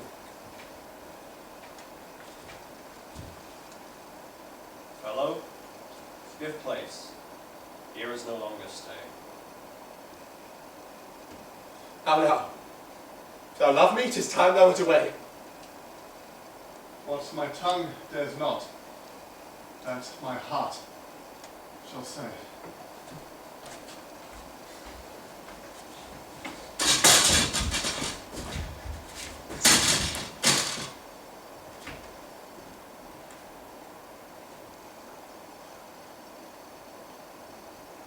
Aumerle! Cousin!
Consumed with fire our town of Cirencester. Whether they've been taken or slain, we hear not. Ah, Northumberland, what is the news? First, to thy sacred state, wish I all happiness. We have to London brought in bloody sacks all the heads of the consorted traitors that sought but dire overthrow. The Bishop of Carlisle, William Baggett, Stephen Scroop, the Earl of Wiltshire, the Earl of Kent, the Earl of Salisbury, and Thomas Blood. Oh, we thank thee, gentle lords.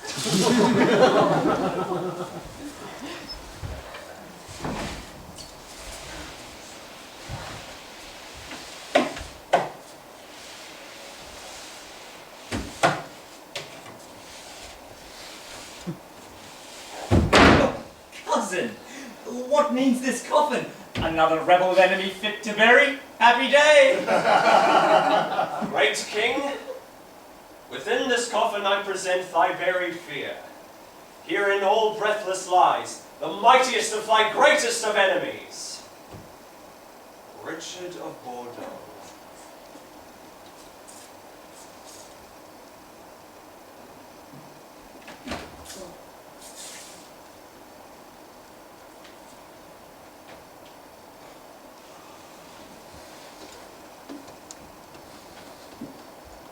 Thank thee not for this. For thou hast wrought a deed of slander with thy fatal hand upon my head in this famous land. By your own mouth, my lord, did I this deed. They love not poison, do that poison need, nor do I thee. Though I wished him dead, I hate the murderer. Love him murdered. My guilt of conscience takes life for thy labour, but neither my good word nor princely favour. With Cain go, wander through the shade of night, and never shall thou head by day nor light.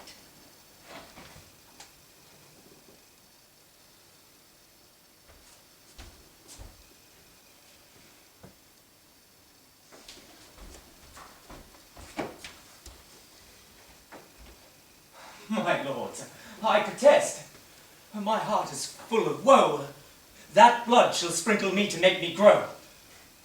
Come, mourn with me, for that I do lament, and put on sullen black incontinent. I'll make pilgrimage to the Holy Land to wash this blood off my guilty hand.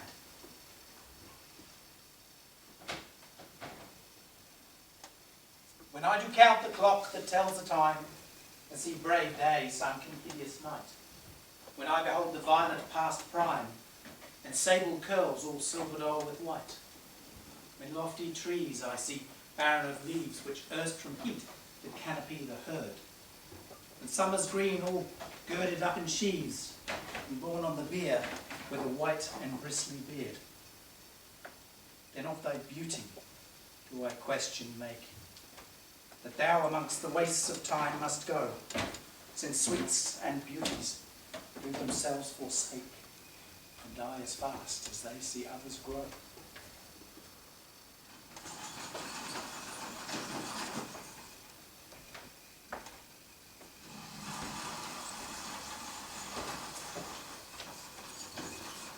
And nothing against time's side can make defence, save breed to brave him when he takes thee hence.